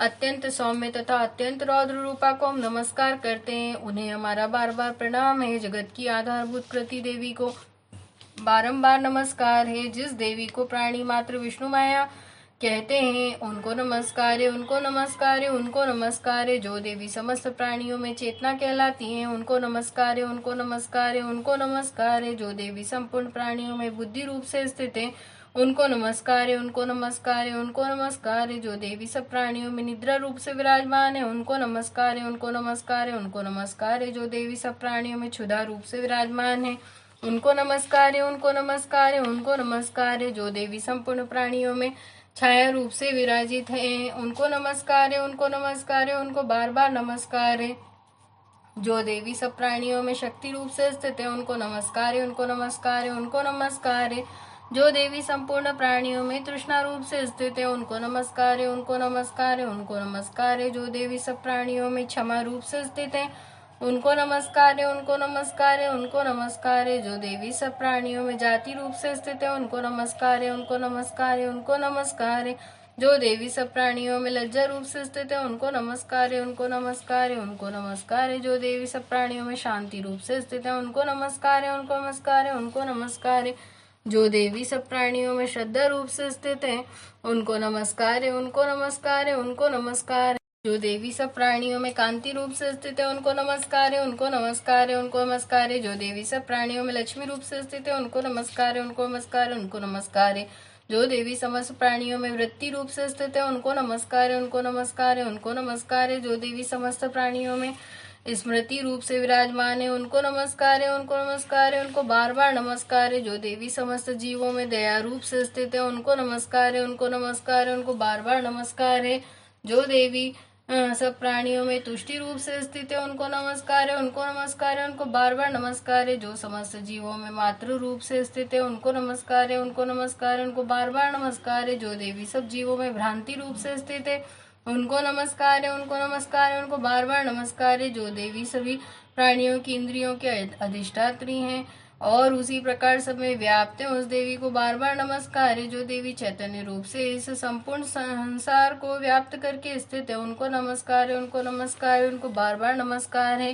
पूर्व काल में देवताओं ने अपना अभिष्ट फल पाने के लिए जिस भगवती की स्तुति की है, देवराज इंद्र ने बहुत दिनों तक जिनका सेवन किया है वह कल्याण की साधना भूता ईश्वरी हमारा कल्याण और मंगल करे तथा सारी विपत्तियों को नष्ट कर डाले। राक्षसों द्वारा पीड़ित हम सब देवता उस परमेश्वरी को इस समय प्रणाम करते हैं तथा जो भक्ति पूर्वक स्मरण करने पर तुरंत ही सब विपत्तियों को नष्ट करने की क्षमता रखती है वह जगदम्बा इस समय हमारा मंगल करके हमारी सब विपत्तियों को दूर करे। महर्षि मेधा बोले कि हे राजन, इस प्रकार जब देवता देवी की स्तुति कर रहे थे तो उसी समय देवी भगवती गंगा में स्नान करने के लिए आई। उस समय सुंदर भुवों वाली पार्वती जी ने देवताओं से कहा कि आप लोग इस समय किसकी स्तुति कर रहे हैं। तब उनके शरीर कोश से प्रकट होकर शिवा बोली कि ये देवता शुंभ दैत्य द्वारा निष्कासित एवं संग्राम में निशुंभ दैत्य से पराजित हुए वे सब मिलकर मेरी स्तुति कर रहे हैं। पार्वती जी के शरीर कोश से उसी समय अंबिका देवी प्रकट हुई जो समस्त लोकों में कौशिकी नाम से प्रसिद्ध हुई। जिस समय पार्वती जी के शरीर कोश से अंबिका देवी प्रकट हुई उस समय से पार्वती जी का शरीर काले रंग का हो गया। तब से उनका नाम कालिका पड़ गया और वे हिमालय पर निवास करने चली गई। फिर शुंभ और निशुंभ के दूत चंड मुंड वहां आए और उन्होंने परम मनोहर रूप वाली अंबिका देवी को देखा। चंड मुंड शुंभ निशुंभ के पास जाकर के बोले कि हे महाराज, एक सुंदर स्त्री हिमालय को प्रकाशित कर रही है। हे असुरेश्वर, हमने उस जैसी परम सुंदर स्त्री को अब तक नहीं देखा है, इसलिए मालूम करना चाहिए कि वह कौन है और किसकी है। वह स्त्री सब स्त्रियों में रत्न है, वह अपनी कांति से दसों दिशाओं को प्रकाशित कर रही है। आप चलकर उसको देख सकते हैं। हे स्वामी, तीनों लोकों के हाथी घोड़े और मणि इत्यादि जितने रत्न हैं वह सब इस समय आपके घर में शोभायमान है। हाथियों में हाथी, ऐरावत हाथी और उच्चे श्रवा नामक घोड़ा और पारिजात नामक वृक्ष आप इंद्र से प्राप्त कर चुके हैं। हंस सहित रत्न जड़ित ब्रह्मा जी का अद्भुत विमान भी आपके आंगन की शोभा बढ़ा रहा है। महापद्म नामक निधि आपने कुबेर से ले ली है। समुद्र ने आपको किंजल किनी नाम की माला प्रदान की है जिसके कमल कभी मुरझाते नहीं है। सोने की वर्षा करने वाला वरुण का छत्र भी आपके ही पास है। रथों में श्रेष्ठ प्रजापति का रथ भी आपके ही पास है। हे असुरराज, मृत्यु से उत्क्रांतिदा नामक शक्ति भी आपने छीन ली है तथा वरुण का पाश भी आपके भाई निशुंभ के ही पास है। आपके भाई निशुंभ ने समुद्र में उत्पन्न होने वाले समस्त प्रकार के रत्न अपने अधिकार में कर लिए हैं और ऐसे 2 वस्त्र भी अग्निदेव ने आपको दिए जो अग्नि में नहीं जल सकते। हे दैत्यराज, इस प्रकार सारी रत्न रूपी वस्तुएं आप संग्रह कर चुके हैं तो फिर इस कल्याणमयी स्त्रियों में रत्न रूपी अनुपम स्त्री को क्यों नहीं ग्रहण करते। ऋषि बोले कि चंड मुंड के वचन सुनकर शुंभ ने सुग्रीव नामक राक्षस को अपना दूत बनाकर देवी के पास भेजा। सुग्रीव से शुंभ ने कहा कि तुम मेरी ओर से उससे इस प्रकार कहना और ऐसा उपाय करना जिससे वह प्रसन्न होकर शीघ्र ही यहाँ आने को सहमत हो जाए। यह सुनकर वह दूत पर्वत के उस स्थान पर जा पहुंचा जो अत्यंत सुंदर था। वहीं पर वह बैठी हुई थी। वहां जाकर दूत सुग्रीव ने मधुर वाणी में देवी से कहा। दूत ने कहा, हे देवी, दैत्यों के राजा शुंभ ने जो तीनों लोकों के अधिपति हैं उन्होंने मुझे आपके पास अपना दूत बनाकर भेजा है। उनकी आज्ञा का उल्लंघन करने का साहस किसी भी देवता में नहीं है तथा राक्षसों के समस्त शत्रुओं को जिन उन्होंने जीत लिया है। उन्होंने जो संदेश आपके लिए भेजा है उसे हे देवी ध्यान पूर्वक सुनिए। तीनों लोकों पर मेरा अधिकार है, सब देवता मेरे अधीन है। यज्ञ के सब भागों को अलग अलग मैं ही ग्रहण करता हूँ। तीनों लोगों के उत्तम रत्न हमारे पास हैं और इंद्र का वाहन ऐरावत हाथी भी अब हमारे अधिकार में है। समुद्र मंथन से उत्पन्न हुआ उच्चैश्रवा नामक घोड़ा रूपी रत्न देवताओं ने बड़े विनय पूर्वक मुझे भेंट किया है। और भी देव, गंधर्व और नागों के पास जितनी भी रत्न रूपी वस्तुएं थी, अब वे सब मेरी हो चुकी हैं। हे देवी, मैं आपको स्त्रियों में एक रत्न मानता हूँ, इसलिए अब आपको भी हमारे पास आ जाना चाहिए, क्योंकि मैं रत्नों का भक्त हूँ। हे चंचल कटाक्षों वाली सुंदरी, अब मैं यह तुम पर छोड़ता हूँ कि तुम मेरे या मेरे महापराक्रमी भाई निशुम्भ के साथ विवाह कर लो। यदि तुम मुझे वरोगी तो तुम्हें महान अतुल्य ऐश्वर्य की प्राप्ति होगी। अतः अपनी बुद्धि से सोचकर मुझे वर के रूप में चुन लो। महर्षि मेधा ने कहा, दूत के ऐसा कहने पर संपूर्ण जगत का कल्याण करने वाली भगवती दुर्गा मन ही मन मुस्कुराई और इस प्रकार कहने लगी। भगवती देवी बोली, हे दूत, तुम जो कह रहे हो वह सत्य है, इसमें किंचित मात्र भी झूठ नहीं है। शुंभ इस समय तीनों लोकों का स्वामी और निशुंभ भी उसी की तरह पराक्रमी है, किंतु इस संबंध में मैं जो प्रतिज्ञा कर चुकी हूँ उसे मैं कैसे मिथ्या कर सकती हूँ। अतः अल्पबुद्धि के कारण मैंने जो प्रतिज्ञा की है उसे तू ध्यान से सुन।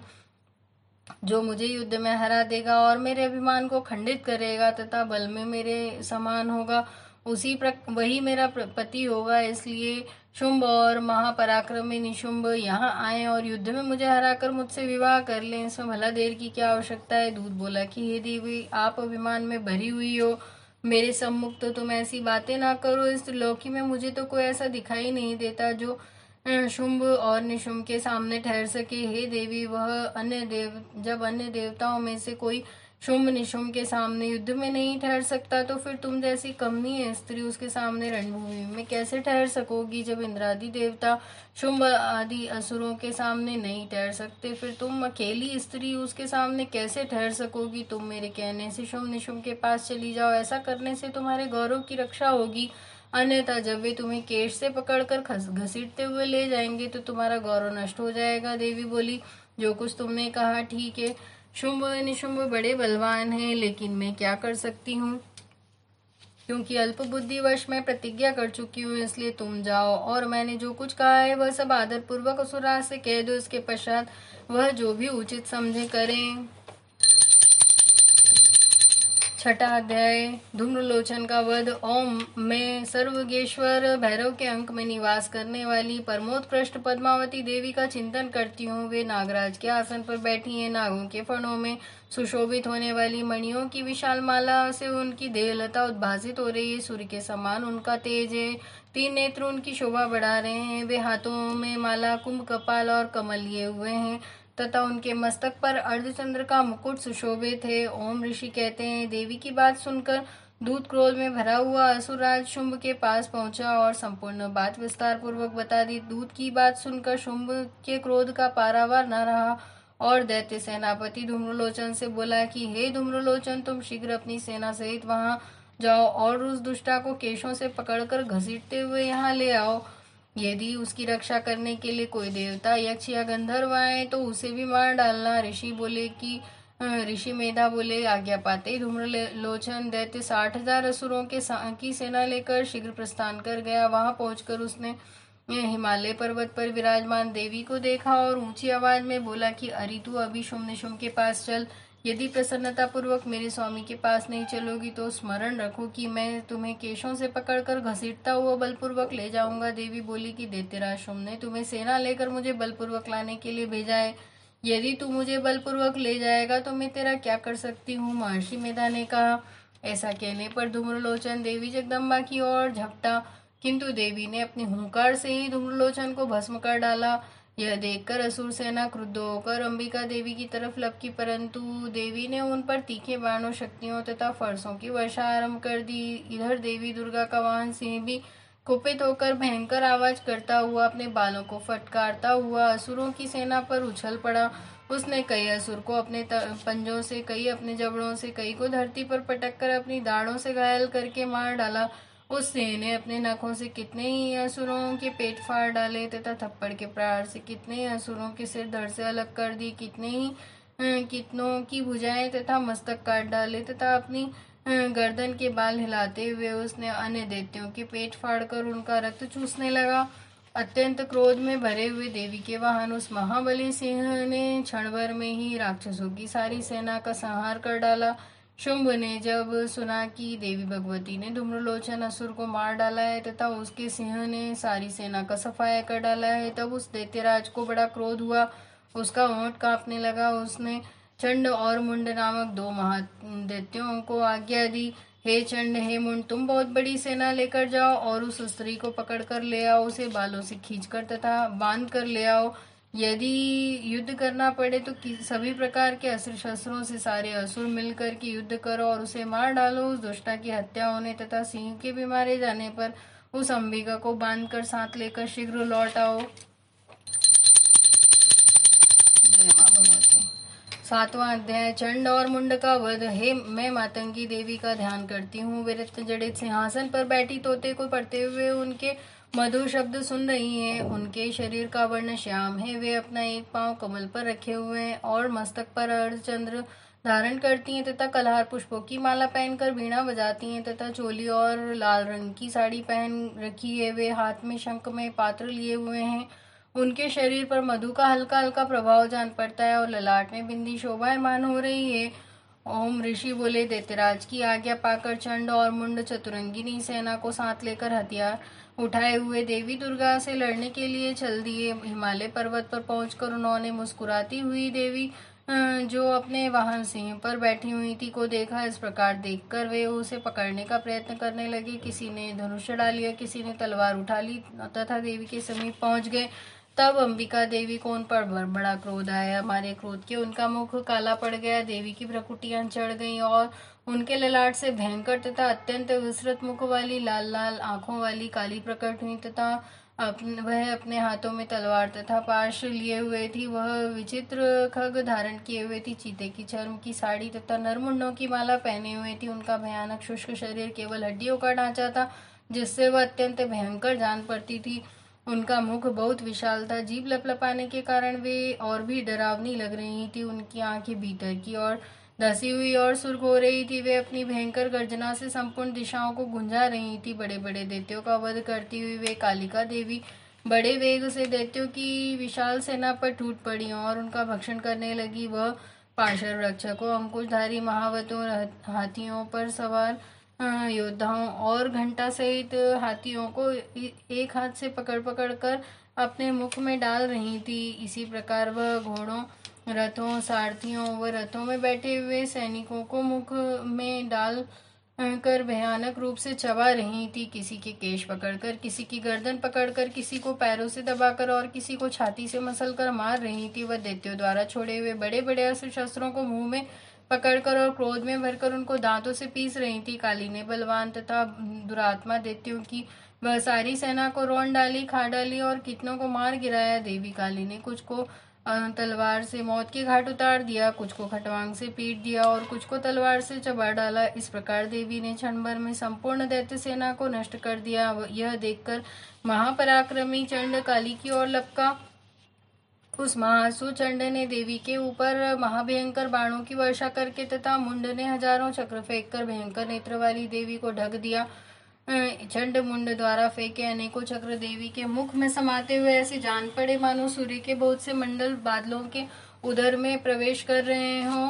अब तो देवी के भयानक मुंह के भीतर देख सकना भी कठिन था। दांतों के प्रकार से दमकती हुई अत्यंत क्रोध में अचानक भयानक गर्जना करती हुई काली देवी भीषण अट्टहास करने लगी। तब देवी ने बहुत बड़ी तलवार लेकर हम का उच्चारण करके चंड पर धावा किया और उसके केश पकड़कर उसी तलवार से उसका मस्तक काट डाला। चंड असुर को मरा देखकर मुंड असुर भी देवी की तरफ दौड़ा तो क्रोध में भरकर देवी ने उसे भी तलवार से मारकर भूमि पर डाल दिया। महापराक्रमी चंड और मुंड को मरा देखकर बाकी बची असुर सेना भय से व्याकुल होकर युद्ध क्षेत्र से भाग गई। इसके बाद देवी काली ने चंड मुंड के सिर हाथ में लिए, फिर भयानक अट्टहास करती हुई चंडिका के पास पहुंचकर बोली कि मैंने महापशु दैत्य चंड और मुंड को मार दिया है। अब तुम इस युद्ध में शुंभ निशुंभ को मारना। मेधा ऋषि बोले कि चंड और मुंड के सिरों को काली देवी के हाथों में देखकर कल्याणकारी देवी चंडिका मधुर शब्दों में बोली कि हे देवी, तुम चंड और मुंड इन दोनों को असुरों को मारकर मेरे पास लाई हो। इस कारण आप संसार में चामुंडा देवी के नाम से विख्यात होगी। जय माता दी। 8वां अध्याय प्रारंभ। रक्त बीज का वध में अणिमा आदि सिद्धिमयी किरणों से आवृत भवानी देवी का ध्यान करती हूँ। उनके शरीर का रंग लाल है, नेत्रों में करुणा लहरा रही है तथा हाथों में पाश, अंकुश, बाण और धनुष शोभा पाते हैं। ओम मेधा ऋषि बोले, चंड और मुंड नामक असुरों के मारे जाने से तथा बहुत सी सेना के नष्ट हो जाने से असुरों के प्रतापी राजा शुंभ ने क्रोध में भरकर अपनी संपूर्ण सेना को युद्ध के लिए तैयार होने की आज्ञा दी। उसने कहा, आज उदययुध नाम के 86 दैत्य सेनापति अपनी सेनाओं के साथ युद्ध के लिए प्रस्थान करे। कंबु नाम वाले दैत्यों के 84 सेना नायक अपनी वाहिनी से घिरे हुए प्रस्थान करे। कोटिवीर्य नामक 50 सेनापति और धौम्रकुच नाम के 100 सेनापति प्रस्थान करे। कालका दोहरदा मयूरवंशी तथा कालवंशी असुर युद्ध में लड़ने के लिए मेरी आज्ञा से शीघ्र चले जाएं। भयानक शासन करने वाला असुर राजा शुंभ इस प्रकार आज्ञा देकर बहुत बड़ी सेना को साथ लेकर युद्ध के लिए चला। जब चंडिका देवी ने देखा कि भयानक सेना को लेकर शुंभ आ रहा है तो उन्होंने अपने धनुष की टंकार करके पृथ्वी आकाश के मध्य भाग को गुंजा दिया। हे नृप, तब सिंह ने भी अपमान गर्जना की।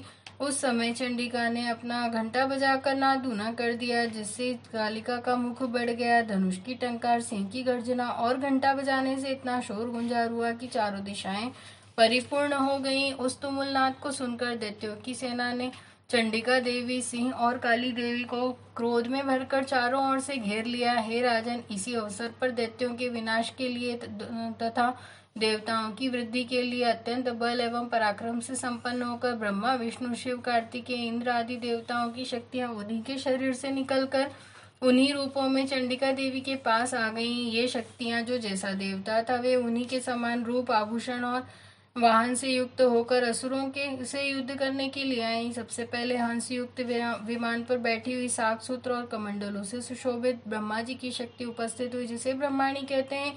महेश्वर की महेश्वरी शक्ति वृषभ पर विराजमान होकर त्रिशूल धारण किए, महासर्पों के कंकण धारण किए हुए, मस्तक पर चंद्र रेखा से सुशोभित किए हुए आई। मोर पर आरूढ़ होकर हाथ में शक्ति लिए दैत्यों से युद्ध करने के लिए कार्तिकेय जी की शक्ति उन्हीं का रूप धारण करके आई। भगवान विष्णु की शक्ति गरुड़ पर सवार होकर शंख, चक्र, गदा, शांग्र, धनुष तथा खंग हाथ में लिए हुए आई। श्रीहरि की शक्ति वाराह का शरीर धारण करके आई। नरसिंह जी की शक्ति नरसिंह जी के समान शरीर धारण करके गर्दन के बालों को फटकारने से तारों को बिखेरती हुई वहां पहुंची। इंद्र की शक्ति इंद्र का रूप धारण कर वज्र को अपने कर कमलों के लिए सहस्त्र नेत्रों वाली ऐरावत हाथी पर बैठकर युद्ध में आ गई। तब देव शक्तियां सहित चंडिका देवी से महादेव जी ने कहा कि मेरी प्रसन्नता के लिए तुम इन असुरों का संहार कर दो। तब देवी के शरीर से भयंकर रूप धारण किए चंडिका शक्ति प्रकट हुई, जिसकी चिक्कार सैकड़ों चिक्कारों के समान थी। उस अपराजिता देवी ने धूम्र रंग की जटा वाले शंकर जी से कहा कि हे भगवान, आप मेरे दूत बनकर शुंभ के पास जाएं। अति घमंडी शुंभ, निशुंभ तथा दूसरे राक्षसों से जो यहाँ युद्ध करने आए हैं, उनसे कहना कि यदि तुम जीवित रहना चाहते हो तो त्रिलोकी राज्य को इंद्र को दे दो।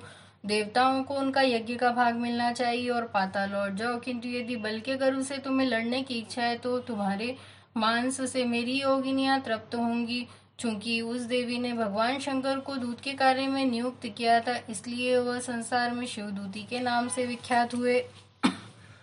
शिवजी ने महासुरों के पास जाकर जब देवी के वचन उनसे कहे तो वे क्रोध में भर गए और जहाँ कात्यायनी देवी स्थित थी उस ओर बढ़ने लगे। कुपित होकर राक्षसों ने बाण, शक्ति, रिष्टि आदि आयुधों से देवी पर आक्रमण बोल दिया। तब धनुष की टंकार करके पहने पहने बाण छोड़कर देवी ने बच्चों के खेल के समान उनके फेंके हुए ऐसे शस्त्रों को काट डाला।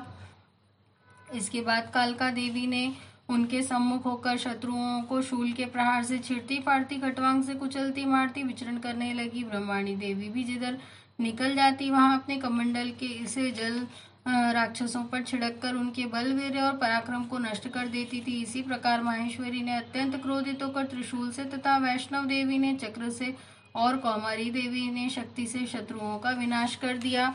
इंद्री देवी ने वज्र के प्रहार से सैकड़ों दैत्यों और दानवों को काट डाला, जिससे वे पृथ्वी पर गिर पड़े और शरीर से रक्त बहने लगा। वाराही देवी ने अपने तुंड प्रहार से कुछ असुरों को नष्ट कर दिया और कुछ असुरों के वक्षस्थ को अपनी दाढ़ी दाढ़ों के प्रहार से फाड़ दिया। कुछ असुरों को चक्र से काट काट कर पृथ्वी पर सुला दिया। बड़े बड़े राक्षसों को नारसिंह ने अपने नखों से विदीर्ण करके भक्षण कर रही थी और सेना से चारों दिशाओं को गुंजारती हुई रणभूमि में विचरण कर रही थी। शिवदूती के प्रचंड अट्टहास से कितने ही दैत्य भयभीत होकर पृथ्वी पर गिर पड़े और उनके गिरते ही वह उनको खा जाती थी। इस तरह क्रोध में भरी हुई मातृगणों द्वारा नाना प्रकार के उपायों से बड़े बड़े राक्षसों को मरते हुए देखकर राक्षसी सेना भाग खड़ी हुई। सेना को भागते हुए देखकर रक्तबीज नामक महापराक्रमी राक्षस क्रोध में भरकर युद्ध के लिए आगे बढ़ा। रक्तबीज के शरीर से रक्त की बूंदें जैसे ही पृथ्वी पर गिरती थी, तुरंत वैसे ही शरीर वाला तथा वैसा ही बलवान दैत्य पृथ्वी से उत्पन्न हो जाता था। महासुर रक्तबीज हाथ में गदा लेकर इंद्र शक्ति के साथ युद्ध करने लगा। तब इंद्री ने अपने वज्र से रक्त बीज को मारा। वज्र के प्रहार से रक्त बीज के शरीर से बहुत सा रक्त निकलकर पृथ्वी पर गिरने लगा और उससे उसी के समान रूप तथा पराक्रम वाले योद्धा उत्पन्न होने लगे। पृथ्वी पर उसके शरीर से जितनी रक्त की बूंदें गिरती थी, उतनी ही संख्या में बलवीर युक्त पराक्रम वाले असुर उत्पन्न होते थे। इस प्रकार रक्तबीज से उत्पन्न संपूर्ण दैत्य उग्र शस्त्रों की वर्षा कर मातृगणों के साथ घोर युद्ध करने लगे। फिर देवी के वज्र प्रहार से उसका सिर काट दिया और उसके शरीर से जो रक्त बहा, उससे हजारों रक्तबीज राक्षस पैदा हो गए। वैष्णवी शक्ति ने चक्र द्वारा उसे मारा। इंद्री ने गदा द्वारा उस असुरराज की ताड़ना की। वैष्णवी ने चक्र से छत विच्छत होने पर उसके शरीर से जो ही रुधिर स्राव हुआ, उससे हजारों उसी के समान महासुर पैदा होने लगे, जिनसे सारा संसार भर गया। कौमारी ने शक्ति से, वाराही ने खग से और माहेश्वरी ने त्रिशूल से उसको घायल किया। क्रोध में भरकर महादैत्य रक्तबीज ने भी गदा से सभी मातृशक्तियों पर अलग अलग प्रहार किया। माताओं ने शक्ति तथा शूल इत्यादि से उसको बार बार घायल किया, जिससे सैकड़ों राक्षस उत्पन्न हुए। इस प्रकार उस रक्तबीज के रुधिर से उत्पन्न हुए राक्षस से संपूर्ण जगत व्याप्त हो गया, जिससे देवता भयभीत हो गए।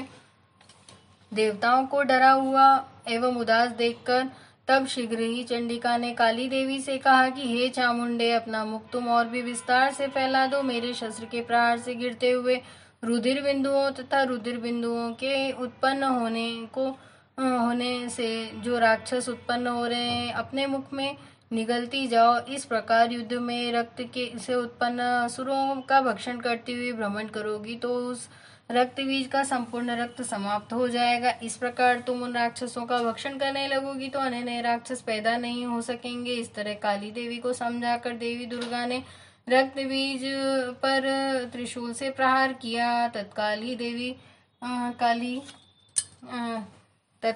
देवी काली ने रक्त बीज से रक्त को अपने मुख में पी लिया। उसी समय रक्त बीज ने देवी चंडिका पर गदा से प्रहार किया, किंतु उस गदा प्रहार का चंडिका को कुछ थोड़ी सी भी वेदना नहीं हुई। रक्त बीज के छतविच्छत शरीर से बहुत सा रुधिर बहने लगा, परंतु उसके रक्त के पृथ्वी पर गिरने से पहले ही काली ने उसे अपने मुख में पी लिया। इससे उसके मुख में राक्षस उत्पन्न होने लगे। उन राक्षसों को देवी काली भक्षण कर लेती और रक्त को पीती जाती थी। तदंतर देवी चंडिका ने रक्त बीज को वज्र, बाण, खंग तथा रिष्टि आदि से मार डाला। इस प्रकार राक्षसों के घायल होने और रक्तहीन होने पर रक्त बीज पृथ्वी पर गिर पड़ा। हे राजन, उसका रुधिर तो देवी काली ने पी ही लिया था। रक्त बीज के मरते ही देवता अत्यंत प्रसन्न हुए। मातृशक्तियां भी उन महासुरों का रक्त पी पी कर मदोन्नत होकर नाचने लगी। जय मां भगवती। 9वां अध्याय निशुंभ वध। ओम, मैं अर्धनारीश्वर 3 नेत्रों वाली श्री विग्रह की निरंतर शरण लेती हूँ, जिन्होंने स्वर्ण के समान रक्तवर्ण सुंदर रुद्राक्ष की माला गले में पहने, पाश, अंकुश, दंड और वरद को धारण किए हुए हैं और जिनके मस्तक पर अर्धचंद्रमा शोभायमान हो रहा है। ओम राजा बोले कि हे भगवान, आपने रक्त बीज के वध के समय संबंध रखने वाला देवी चरित्र का अनोखा महात्म्य मुझे बताया। हे मुनीश्वर, रक्त बीज की मृत्यु के बाद क्रोधित शुंभ निशुंभ महाराक्षसों ने क्या किया, यह मैं आपसे सुनना चाहता हूँ। ऋषि बोले कि रक्त बीज के मर जाने एवं युद्ध में अन्य राक्षसों के मारे जाने पर शुंभ निशुंभ का क्रोध बढ़ गया। अपनी भारी सेना का विनाश देखकर निशुंभ के क्रोध का पारा चढ़ गया। फिर दैत्यों की प्रधान सेना को साथ लेकर निशुंभ युद्ध में दौड़ा आया। उसके साथ बहुत से बड़े बड़े असुर देवी को मारने के लिए दौड़े। महापराक्रमी शुंभ अपनी सेना सहित चंडिका को मारने के लिए आगे बढ़ा। शुंभ और निशुंभ को देवी से घोर युद्ध होने लगा। दोनों असुर देवी पर इस प्रकार बाणों को फेंकने लगे मानो मेघों से वर्षा हो रही हो। उन दोनों के चलाए हुए बाणों को देवी ने अपने बाणों से काट डाला और अपने शस्त्रों की वर्षा से उन असुरों को चोट पहुंचाई। निशुंभ ने तेज धार वाली तलवार से चमकती हुई ढाल लेकर देवी के श्रेष्ठ वाहन के मस्तक पर चोट पहुंचाई। अपने वाहन को चोट पहुंचने पर देवी ने छुरप्र नामक बाण से निशुंभ की तलवार काट डाली और उसकी ढाल को, जिसमें 8 चांद जड़े थे, टुकड़े टुकड़े कर दिया। ढाल और तलवार से के कट जाने पर निशुंभ ने शक्ति चलाई, परंतु देवी ने अपने चक्र से उस शक्ति के 2 टुकड़े कर दिए। फिर क्या था, राक्षस मारे क्रोध के जल भुन गया और देवी को मारने के लिए उसने शूल फेंका, किंतु देवी ने अपने मुक्के से उसको चूर चूर कर डाला। इसके बाद उसने देवी पर गदा से प्रहार किया। देवी ने त्रिशूल से गदा को भस्म कर डाला। फिर वो फरसा लेकर देवी की ओर लपका। देवी ने अपने तीखे बाणों से उसे धरती पर सुला दिया। अपने भयानक पराक्रमी भाई निशुंभ से के मारे जाने पर शुंभ क्रोध में भर गया और देवी अंबिका को मारने के लिए बढ़ा। वह रथ पर बैठा था। उसकी बड़ी अनुपम बड़ी बड़ी भुजाएं थी, इसमें भयंकर शस्त्र शोभायमान थे। उन भुजाओं से सारे आकाश को ढांप कर शोभायमान हो रहा था। देवी ने शुंभ को अपनी ओर आते देखकर शंखनाद किया तथा अति दूसर धनुष की प्रत्यंचा कर शब्द किया। अपने घंटे से के शब्द से चारों दिशाएं भर दी, जिसकी आवाज से असुर सेना का तेज नष्ट होने लगा। देवी की सिंह ने भी अपनी दहाड़ से, जिसे सुन बड़े बड़े बलवानों का मद चूर चूर हो जाता था, आकाश पृथ्वी और 10 दिशाओं को पूरित कर दिया। इसके बाद आकाश में उछलकर काली ने अपने दांतों और हाथों को पृथ्वी पर पटका। उसका ऐसा करने से ऐसा शब्द हुआ जिससे कि पहले के सारे शब्द शांत हो गए। शिवदूती ने असुरों के लिए भय उत्पन्न करने वाला अट्टहास किया, जिसे सुनकर सब राक्षस घबरा उठे और शुंभ क्रोध में भर गया। अम्बा ने उसे अरे दुष्ट खड़ारे कहा तो आकाश से सभी देवता जयो जयो बोल उठे। शुंभ ने वहां आकर ज्वालाओं से युक्त एक अत्यंत भयंकर शक्ति छोड़ी, जिसे आते देखकर देवी ने अपनी मोहलका नामक शक्ति से काट डाला। हे राजन, फिर शुंभ ने सिंहनाद किया, जिससे तीनों लोग गूंज उठे। उस सिंहनाद का इतना घोर शब्द हुआ कि उससे बाकी के सभी शब्दों को दबा दिया। शुंभ द्वारा चलाए बाणों को देवी और देवी द्वारा चलाए बाणों को शुंभ ने अपने अपने बाणों द्वारा सैकड़ों और हजारों टुकड़े कर दिया। क्रोध में भरकर देवी चंडिका ने शुंभ को त्रिशूल मारा, जिससे वह मूर्छित होकर पृथ्वी पर गिर पड़ा। जब उसकी मूर्छा दूर हुई तो वह हाथ में धनुष लेकर बाणों द्वारा देवी अम्बा, देवी काली तथा सिंह को घायल करने लगा। फिर उस राक्षस ने 10,000 भुजाएं धारण कर चक्र आदि आयुधों से देवी को आच्छादित किया। दुर्गम विपत्तियों को नाश करने वाली दुर्गा ने क्रोध में भरकर उन सब चक्रों द्वारा तथा बाणों को अपने चक्र तथा बाणों से काट डाला। असुर सेना से घिरा हुआ निशुंभ बड़ी तेजी से अपनी गदा लेकर देवी को मारने के लिए दौड़ा। उसके आते ही देवी ने तीक्ष्ण धार वाली खंग से उसकी गदा को काट डाला। उसने फिर हाथ में त्रिशूल ले लिया।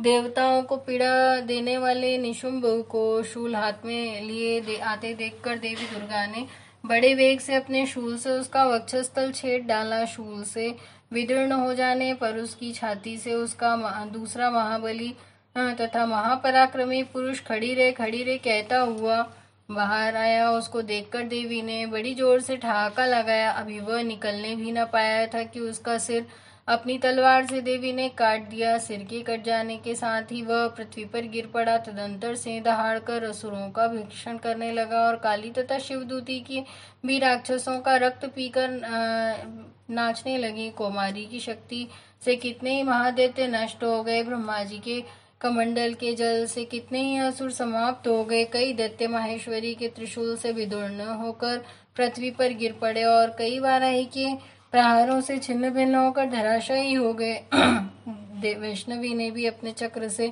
बड़े बड़े महापराक्रमियों का कचुम्बन निकालकर उन्हें यमलोक भेज दिया तथा इंद्री के हाथ से छूटे हुए वज्र द्वारा कितने ही राक्षस यमपुरी पहुंच गए, कई दैत्य मारे गए, कई भाग गए, कितने ही काली शिवदूती और सेने भक्षण कर लिए। जय मां भगवती, जय मां अम्बे। 10वां अध्याय शुंभ का वध। ओम तपे हुए स्वर्ण की तरह मनोहर गौर रूपा सूर्य चंद्रमा और अग्नि, जिनकी 3 आंखें हैं, धनुष बाण अंकुश को हाथ में धारण किए हुए शिव शक्ति स्वरूपा कामेश्वरी देवी का हम ध्यान करते हैं, जिनके मस्तक पर अर्धचंद्र सुशोभित है। ओम मेधा ऋषि बोले कि हे राजन, अपने प्यारे भाई निशुंभ को मरा हुआ देखकर तथा सेना को नष्ट हुई देखकर शुंभ क्रोधित हो गया और बोला कि हे दुष्टे दुर्गा, तू अहंकार से गर्व मत कर, क्योंकि तू तो दूसरों के बल पर लड़ रही है। देवी दुर्गा बोली कि हे दुष्ट, देख मैं तो अकेली ही हूँ, इस संसार में मेरे सिवा और दूसरा कौन है, यह सब मेरी शक्तियां हैं, देखिए सब मुझ में समा रही हैं। इसके पश्चात ब्रह्माणी आदि सब देवियां देवी दुर्गा के शरीर में प्रवेश कर गईं तथा दुर्गा अकेली रह गई। देवी बोली कि मैं अपनी विभूतियों से अनेक रूपों में यहाँ उपस्थित हुई थी, उन सब रूपों को मैंने समेट लिया है, अब मैं युद्ध के मैदान में अकेली खड़ी हूँ, तू भी यहाँ स्थिर भाव से ठहर। ऋषि बोले कि जब देवताओं और राक्षसों के देखते देखते देवी और शुंभ में भयंकर युद्ध छिड़ गया, देवी दुर्गा ने सैकड़ों अस्त्र शस्त्र छोड़े, शुंभ ने भी भयंकर अस्त्र शस्त्रों से प्रहार किया। उनके इस भयंकर युद्ध से तीनों लोग कांप गए। देवी द्वारा छोड़े गए सैकड़ों अस्त्रों को दैत्यराज शुंभ ने अपने अस्त्रों से काट डाला। उसी प्रकार शुंभ द्वारा छोड़े अस्त्र शस्त्रों को देवी दुर्गा ने अपनी भयंकर हुंकार से ही भस्म कर दिया। दैत्यराज शुंभ ने जब सैकड़ों बाण छोड़कर देवी को ढक दिया तो क्रोध में भरकर देवी ने अपने बाणों से दैत्य का धनुष काट डाला। धनुष के टूट जाने पर दैत्येंद्र ने शक्ति चलाई, लेकिन देवी ने उसे भी काटकर नष्ट कर दिया। इसके बाद शुंभ चमकती हुई ढाल लेकर देवी की ओर दौड़ा, किंतु जब देवी के नजदीक पहुंचा तो देवी ने अपने तीक्ष्ण बाणों से उसकी ढाल को भी काट दिया। इसके पश्चात दैत्येंद्र का घोड़ा मारा गया, रथ टूट गया, सारथी भी मारा गया। इसके पश्चात वह भयंकर मुद्गर लेकर देवी पर आक्रमण करने के लिए चला, किंतु देवी जगदम्बा ने अपने पैने बाणों से उसके मुद्गर को भी काट दिया, किंतु मुद्गर के टूट जाने पर शुंभ बड़े वेग से देवी को मुक्का मारने के लिए दौड़ा। जैसे ही शुंभ ने देवी की छाती में मुक्का मारा तो देवी ने भी उसके वक्षस्थल में एक चांटा मारा। देवी का थप्पड़ खाकर दैत्यराज शुंभ पृथ्वी पर गिर पड़ा, किंतु पुनः सहसा वो पूर्ववत उठकर खड़ा हो गया। उसके बाद वह उछला और देवी को ऊपर आकाश में लेकर उड़ गया। तब चंडिका आकाश में ही बिना किसी आधार के शुंभ के साथ युद्ध करने लगी। दैत्य शुंभ और देवी चंडिका आकाश में एक दूसरे से भिड़ गए। उनका वह युद्ध पहले सिद्ध और मुनियों को विस्मय में डाल दिया। इसके बाद देवी अंबिका ने शुंभ के साथ काफी समय तक युद्ध करने के बाद उसे उठाकर घुमाया, पृथ्वी पर पटक दिया। पृथ्वी पर पटके जाने पर वह दुष्टात्मा पुनः खड़ा होकर देवी चंडिका का वध करने हेतु उनकी ओर बड़े वेग से दौड़ा। दैत्यराज शुंभ को अपनी ओर आते देखकर देवी ने त्रिशूल से उसकी छाती को छेदकर पृथ्वी पर गिरा दिया। देवी के त्रिशूल से घायल होने पर उसके प्राण पखेरु उड़ गए और वह समुद्रों, द्वीपों तथा पर्वतों सहित समूची पृथ्वी पर कपाता हुआ जमीन पर गिर पड़ा। उस दुष्ट असुर के मरते ही सारा संसार प्रसन्नता से भर गया और आकाश स्वच्छ हो गए। पहले अनिष्ट सूचक मेघ और उल्कापात होते थे, वे सभी शांत हो गए और नदियां भी ठीक मार्ग से बहने लगी। उसके मरते ही समस्त देवगण बड़े प्रसन्न हुए और गंधर्व सुंदर गीतों को गाने लगे। अन्य गंधर्व बाजे बजाने लगे तथा अप्सराएं नाचने लगी। स्वच्छ वायु बहने लगी तथा सूर्य की उत्तम प्रभा हो गई। जो यज्ञादिकों की अग्नियां शांत हो गई थी वह प्रज्वलित हो गई तथा संपूर्ण दिशाओं का हाहाकार शब्द शांत हो गया। जय मां भगवती, जय मां अम्बे। 11वां अध्याय प्रारंभ। देवताओं द्वारा देवी की स्तुति तथा देवी द्वारा देवताओं का वरदान। ओम में भुवनेश्वरी देवी का ध्यान करती हूँ। उनके श्रीअंगों की आभा प्रभात काल के सूर्य के समान है। मस्तक पर चंद्रमा का मुकुट है, वे उन्नत रोजों और त्रिनेत्रों वाली है। उनके मुख पर मुस्कान की छटा छाया रहती है। उनके हाथों में वरद अंकुश, पाश एवं अभय मुद्रा शोभा पाते हैं। ओम ऋषि बोले कि दैत्य के मारे जाने पर इंद्रादि देवता अग्नि को आगे करके कात्यायनी देवी की स्तुति करने लगे। उस समय अभिष्ट की प्राप्ति के कारण उनके मुख खिले हुए थे। देवताओं ने कहा, हे शरणागतों के दुख हरने वाली देवी, तुम प्रसन्न हो जाओ। हे संपूर्ण जगत की माता, तुम प्रसन्न हो जाओ। विश्वेश्वरी, तुम विश्व की रक्षा करो, क्योंकि तुम इस चर और अचर की अधीश्वरी हो। हे देवी, तुम संपूर्ण विश्व की आधार रूप हो, क्योंकि तुम पृथ्वी रूप में भी स्थित हो और अत्यंत पराक्रम वाली देवी हो। तुम ही जल रूप में स्थित होकर संपूर्ण जगत को तृप्त करती हो। हे देवी, तुम विष्णु की शक्ति हो और विश्व की बीज परम माया हो, और तुमने इस संपूर्ण विश्व को मोहित कर रखा है। तुम ही प्रसन्न होने पर इस पृथ्वी पर मोक्ष की प्राप्ति कराती हो। हे देवी, संपूर्ण विद्या में तुम्हारे ही भिन्न भिन्न स्वरूप हैं। इस संसार में जितनी महिलाएं हैं वे सब तुम्हारी ही मूर्तियां हैं। एकमात्र तुमने ही इस संसार को व्याप्त कर रखा है। तुम्हारी स्तुति किस प्रकार हो सकती? तुम तो स्तवन करने योग्य पदार्थों से परे और परावाणी हो। तुम परम बुद्धि रूप हो और संपूर्ण प्राणी रूप, स्वर्ग और मुक्ति देने वाली हो। अतः इसी रूप में तुम्हारी स्तुति की गई है। तुम्हारी स्तुति के लिए इससे बढ़कर और क्या युक्तियां हो सकती है? संपूर्ण जनों के हृदय में बुद्धि रूप होकर निवास करने वाली, स्वर्ग तथा मोक्ष प्रदान करने वाली है नारायणी देवी, तुमको नमस्कार है। कला, काष्ठा आदि रूप से अवस्थाओं को परिवर्तन की ओर ले जाने वाली है, प्राणियों का अंत करने वाली नारायणी, तुमको नमस्कार है। हे नारायणी, संपूर्ण मंगलों के मंगल करने वाली है शिवे, है संपूर्ण प्रयोजनों को सिद्ध करने वाली है शरणागत वत्सला, 3 नेत्रों वाली गौरी, तुमको नमस्कार है। सृष्टि, स्थिति तथा संहार की शक्तिभूता सनातनी देवी, गुणों का आधार तथा सर्व सुखमयी नारायणी, तुमको नमस्कार है। शरण में आए हुए शरणागतों, दीन दुखियों की रक्षा में तत्पर, संपूर्ण पीड़ाओं के हरने वाली हे नारायणी, तुमको नमस्कार है। हे नारायणी, तुम ब्रह्माणी का रूप धारण करके हंसों से जुते हुए विमान पर बैठती हो तथा कुश से अभिमंत्रित जल छिड़कती रहती हो। तुम्हें नमस्कार है। माहेश्वरी रूप से त्रिशूल, चंद्रमा और सर्पों को धारण करने वाली हे महावृषभ वाहन वाली नारायणी, तुम्हें नमस्कार है। मोरों तथा मुर्गों से घिरी रहने वाली महाशक्ति को धारण करने वाली हे कौमारी रूप धारणी निष्पाप नारायणी, तुम्हें नमस्कार है। शंख, चक्र, गदा और शांग्र धनुष धारण करने वाली वैष्णवी शक्ति रूपा नारायणी, तुम हम पर प्रसन्न हो, तुम्हें नमस्कार है। दाढ़ों पर पृथ्वी धारण करने वाली वाराह रूपिणी और हाथों में भयानक महाचक्र लिए कल्याणमयी नारायणी, तुम्हें नमस्कार है। हे उग्र नसी रूप से दैत्यों को मारने वाली, त्रिभुवन की रक्षा में संलग्न रहने वाली नारायणी, तुम्हें नमस्कार है। मस्तक पर मुकुट और हाथ में महावज्र धारण करने वाली, सहस्र नेत्रों के कारण उज्ज्वल वृत्रासुर के प्राण हरने वाली इंद्र की शक्ति हे नारायणी, तुम्हें नमस्कार है। शिवदूती स्वरूप से दैत्यों के महामद को नष्ट करने वाली है, भयंकर रूप वाली है, महा शब्द धारण करने वाली है नारायणी, तुमको नमस्कार है। दाढ़ों के कारण विकराल मुख वाली, मुंडमाला से विभूषित मुंडमर्दिनी चामुंडा रूपा नारायणी, तुम्हें नमस्कार है। हे लक्ष्मी, लज्जा, महाविद्या, श्रद्धा, पुष्टि, स्वधा, ध्रुवा, महारात्रि तथा महाविद्या रूपा नारायणी, तुमको नमस्कार है। हे मेधा, सरस्वती, सर्वोत्कृष्ट सर्वैश्वर्य रूपिणी पार्वती, महाकाली, नियता तथा ईश रूपिणी नारायणी, तुमको नमस्कार है।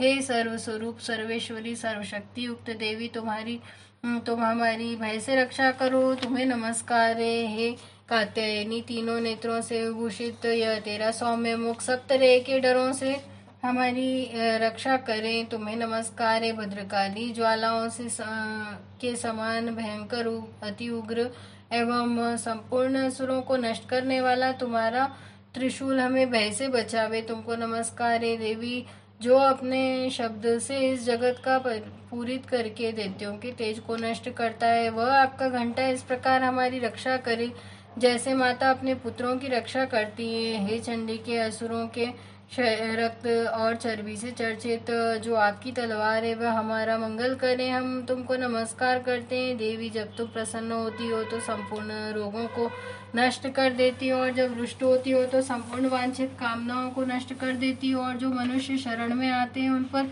कभी विपत्ति नहीं आती, बल्कि तुम्हारी शरण में आए हुए मनुष्य दूसरों को आश्रय देने योग्य हो जाते हैं। अनेक रूपों से, बहुत प्रकार के स्वरूपों को धारण करके इन धर्मद्रोही असुरों को तुमने कई बार संहार किया है, वह तुम्हारे सिवा और कौन कर सकता है। चतुर्दश विधाएं, षट शास्त्र और चारों वेद तुम्हारे ही प्रकार से प्रकाशित हैं, उनमें तुम्हारा ही वर्णन है, तथा तुमको दूसरा छोड़कर दूसरी कौन शक्ति है जो इस विश्व को अज्ञान में घोर अंधकार से परिपूर्ण ममता रूपी गड्ढे में निरंतर भटका रही है। जहाँ राक्षस, विषैले सर्प, लुटेरों की सेना हो, जहाँ दावानल हो, वहाँ और समुद्र के बीच में भी तुम साथ रहकर इस विश्व की रक्षा करती हो। हे विश्वेश्वरी, तुम विश्व का पालन करने वाली विश्व रूपा हो। इसलिए संपूर्ण विश्व को धारण करती हो, इसलिए ब्रह्मा विष्णु महेश की भी वंदनीय हो। जो भक्ति पूर्वक तुमको नमस्कार करते हैं वह विश्व को आश्रय देने वाले बन जाते हैं। हे देवी, तुम प्रसन्न हो जाओ और असुरों को मारकर जिस प्रकार आपने हमारी रक्षा की है, ऐसे ही हमारे शत्रुओं से सदा हमारी रक्षा करती रहो। संपूर्ण जगत के पाप नष्ट कर दो और उत्पात एवं पापों को तथा उनके फल स्वरूप होने वाली महामारी आदि बड़े बड़े उपद्रवों को भी शीघ्र ही दूर कर दो। विश्व की पीड़ा को हरने वाली हे देवी, शरण में पड़े हुए मनुष्यों पर प्रसन्न हो जाओ। त्रिलोक निवासियों की पूजनीय परमेश्वरी, हम लोगों को वरदान दो। देवी ने कहा, देवताओं, मैं तुमको वर देने के लिए तैयार हूँ।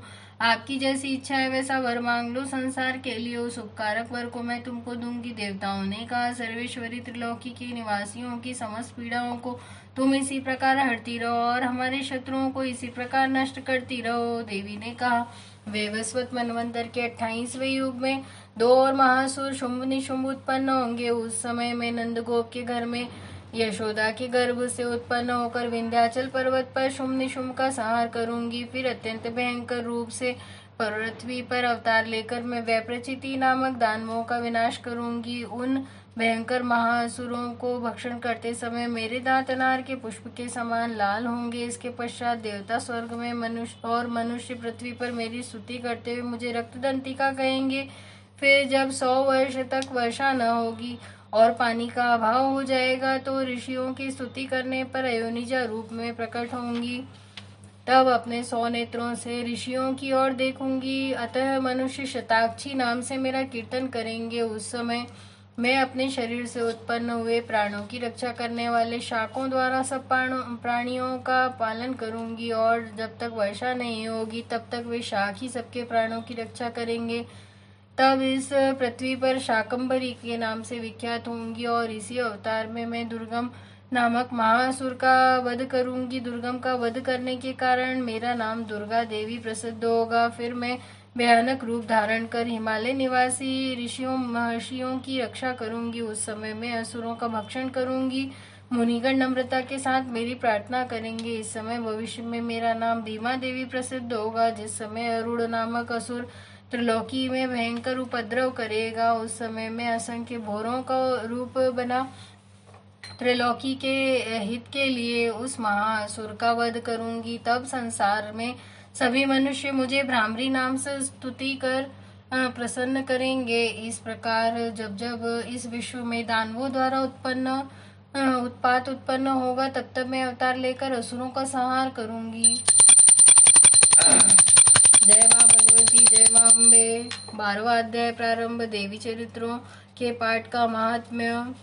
जो बिजली के समान प्रभाव वाली सिंह के ऊपर स्थित भाला और ढाल लिए 8 कन्याओं से युक्त तथा हाथों में चक्र, गदा, तलवार, ढाल, बाण, धनुष, त्रिशूल लिए और धनुष की डोरी को तर्जनी अंगुली से टंकार करती हुई मस्तक पर चंद्रमा को धारण किए हुए हैं, ऐसी 3 नेत्रों वाली दुर्गा देवी का स्मरण करती हूँ। ओम देवी बोली कि हे देवताओं, जो पुरुष इन स्रोतों के द्वारा एकाग्रचित्त होकर मेरी स्तुति करेंगे उसके संपूर्ण कष्टों को दूर कर दूंगी। मधु कैटभ के विनाश, महिषासुर के वध और शुंभ निशुंभ के वध को जो मनुष्य कथा कहेंगे, मेरे महात्म्य को अष्टमी, चतुर्दशी और नवमी के दिन जो मनुष्य एकाग्रचित्त होकर भक्ति पूर्वक सुनेंगे उसको कभी कोई अनिष्ट स्पर्श नहीं कर सकेगा, पाप नहीं रहेगा। पाप से उत्पन्न हुई विपत्ति को उनको कभी सता नहीं सकेगी। उनके घर में कभी दरिद्रता नहीं रहेगी और उनको कभी प्रियजनों का बिछोह भी नहीं होगा। इतना ही नहीं, उन्हें शत्रुओं से, लुटेरों से, राजा से, शस्त्र से, अग्नि से तथा जल की राशि से कभी भय नहीं होगा। इसलिए प्रत्येक मनुष्य को भक्ति पूर्वक मेरे इस कल्याणकारक महात्म्य को सदैव पढ़ना और सुनना चाहिए। यह परम कल्याणकारक है। मेरा यह महात्म्य महामारी से उत्पन्न हुए संपूर्ण उपद्रवों को एवं आध्यात्मिक आदि तीनों प्रकार के उत्पातों को शांत कर देता है। जिस घर, मंदिर या जिस स्थान पर मेरा यह स्तोत्र विधि पूर्वक पढ़ा जाता है उस स्थान का मैं कभी त्याग नहीं करती और वहां सदा मेरा निवास रहता है। बलिदान, पूजा, होम तथा महोत्सव में मेरा यह चरित्र उच्चारण करना तथा सुनना चाहिए। बलिदान, पूजा, हवन मनुष्य चाहे जानकर या बिना जाने करे, मैं उसे तुरंत ही ग्रहण कर लेती हूँ। शरद काल में प्रत्येक वर्ष जो महापूजा की जाती है उसमें जो मनुष्य भक्ति पूर्वक मेरा यह महात्म्य सुनता है, वह सभी विपत्तियों से छूट जाता है और धन धान्य तथा पुत्र आदि से संपन्न होता है, इसमें तनिक भी संदेह नहीं है।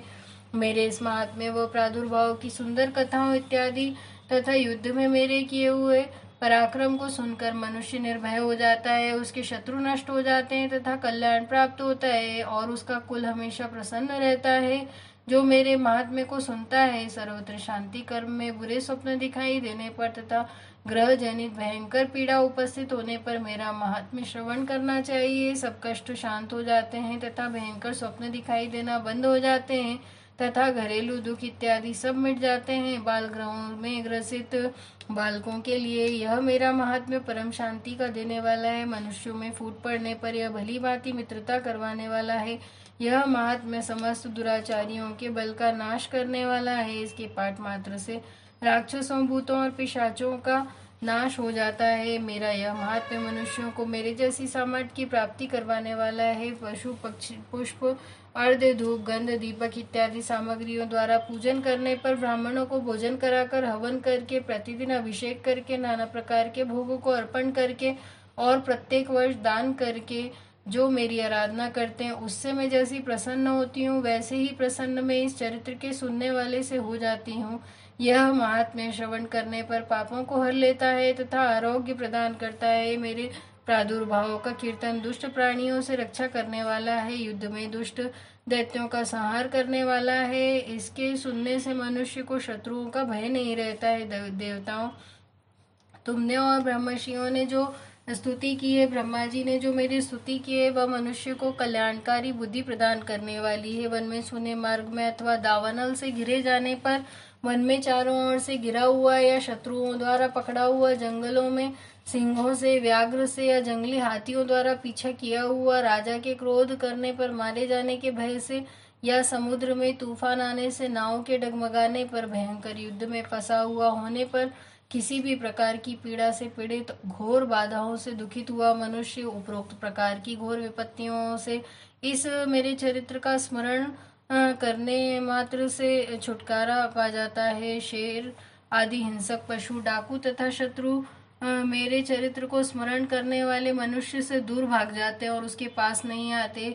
महर्षि बोले कि प्रचंड पराक्रम वाली भगवती चंडिका इस प्रकार कहने के पश्चात सब देवताओं के देखते ही देखते देवी अंतर्ध्यान हो गई और संपूर्ण देवता अपने शत्रु राक्षसों के मारे जाने पर निर्भय होकर पहले की तरह अपने अपने अधिकार प्राप्त करके यज्ञ के भागों को प्राप्त करने लगे। शेष दैत्यों का हाल सुनिए। जब देवताओं का शत्रु शुंभ युद्ध में मारा गया, जो शुंभ संसार को विध्वंस करने पर तुला हुआ था, जो अतुल पराक्रमी भयंकर दैत्य था, उसके तथा निशुंभ के मारे जाने पर शेष दैत्य पाताल लोक में भाग गए। हे राजन, इस प्रकार भगवती अंबिका नित्य होती हुई भी बार बार प्रकट होकर इस जगत का पालन करती हैं। वे ही इसको मोहित करती हैं, जन्म देती हैं और प्रार्थना करने पर समृद्धि प्रदान करती हैं। हे राजन, भगवती ही महाप्रलय के समान महामारी का रूप धारण करती हैं और वही संपूर्ण ब्रह्मांड में व्याप्त हैं। वही भगवती समय समय पर महामारी का रूप बनाती हैं और स्वयं अजन्मा होती हुई भी सृष्टि के रूप में प्रकट होती हैं। वह सनातन देवी प्राणियों का पालन करती हैं। वही मनुष्य के अभ्युदय के समय घर में लक्ष्मी का रूप बनाकर स्थित हो जाती हैं तथा अभाव के समय दरिद्रता बनकर विनाश का कारण बन जाती हैं। पुष्प, धूप और गंध आदि से पूजन करके उनकी स्तुति करने से वह धन और पुत्र आदि देती हैं। धार्मिक बुद्धि तथा उत्तम गति प्रदान करती हैं। जय माँ भगवती। 13वां अध्याय। सूरत और वैश्य को देवी का वरदान। जो उदय काल के सूर्यमंडल की सी कांति धारण करने वाली हैं, जिनकी 4 भुजाएं और 3 नेत्र हैं तथा जो अपने हाथों में पाश, अंकुश, वर तथा अभय की मुद्रा धारण किए रहती हैं, उन शिवा देवी का मैं ध्यान करती हूँ। ऋषि मेधा बोले कि हे राजन, इस प्रकार मैंने तुमसे देवी के उत्तम महात्म्य का वर्णन किया है, जो इस जगत को धारण करती है। उन देवी का ऐसे ही प्रभाव है, जो वे ही विद्या प्रदान करती। भगवान विष्णु की माया स्वरूप उन भगवती की कृपा से तुम यह वैश्य तथा अन्य विवेकी जन मोहित हुए हैं और मोहित होते रहेंगे।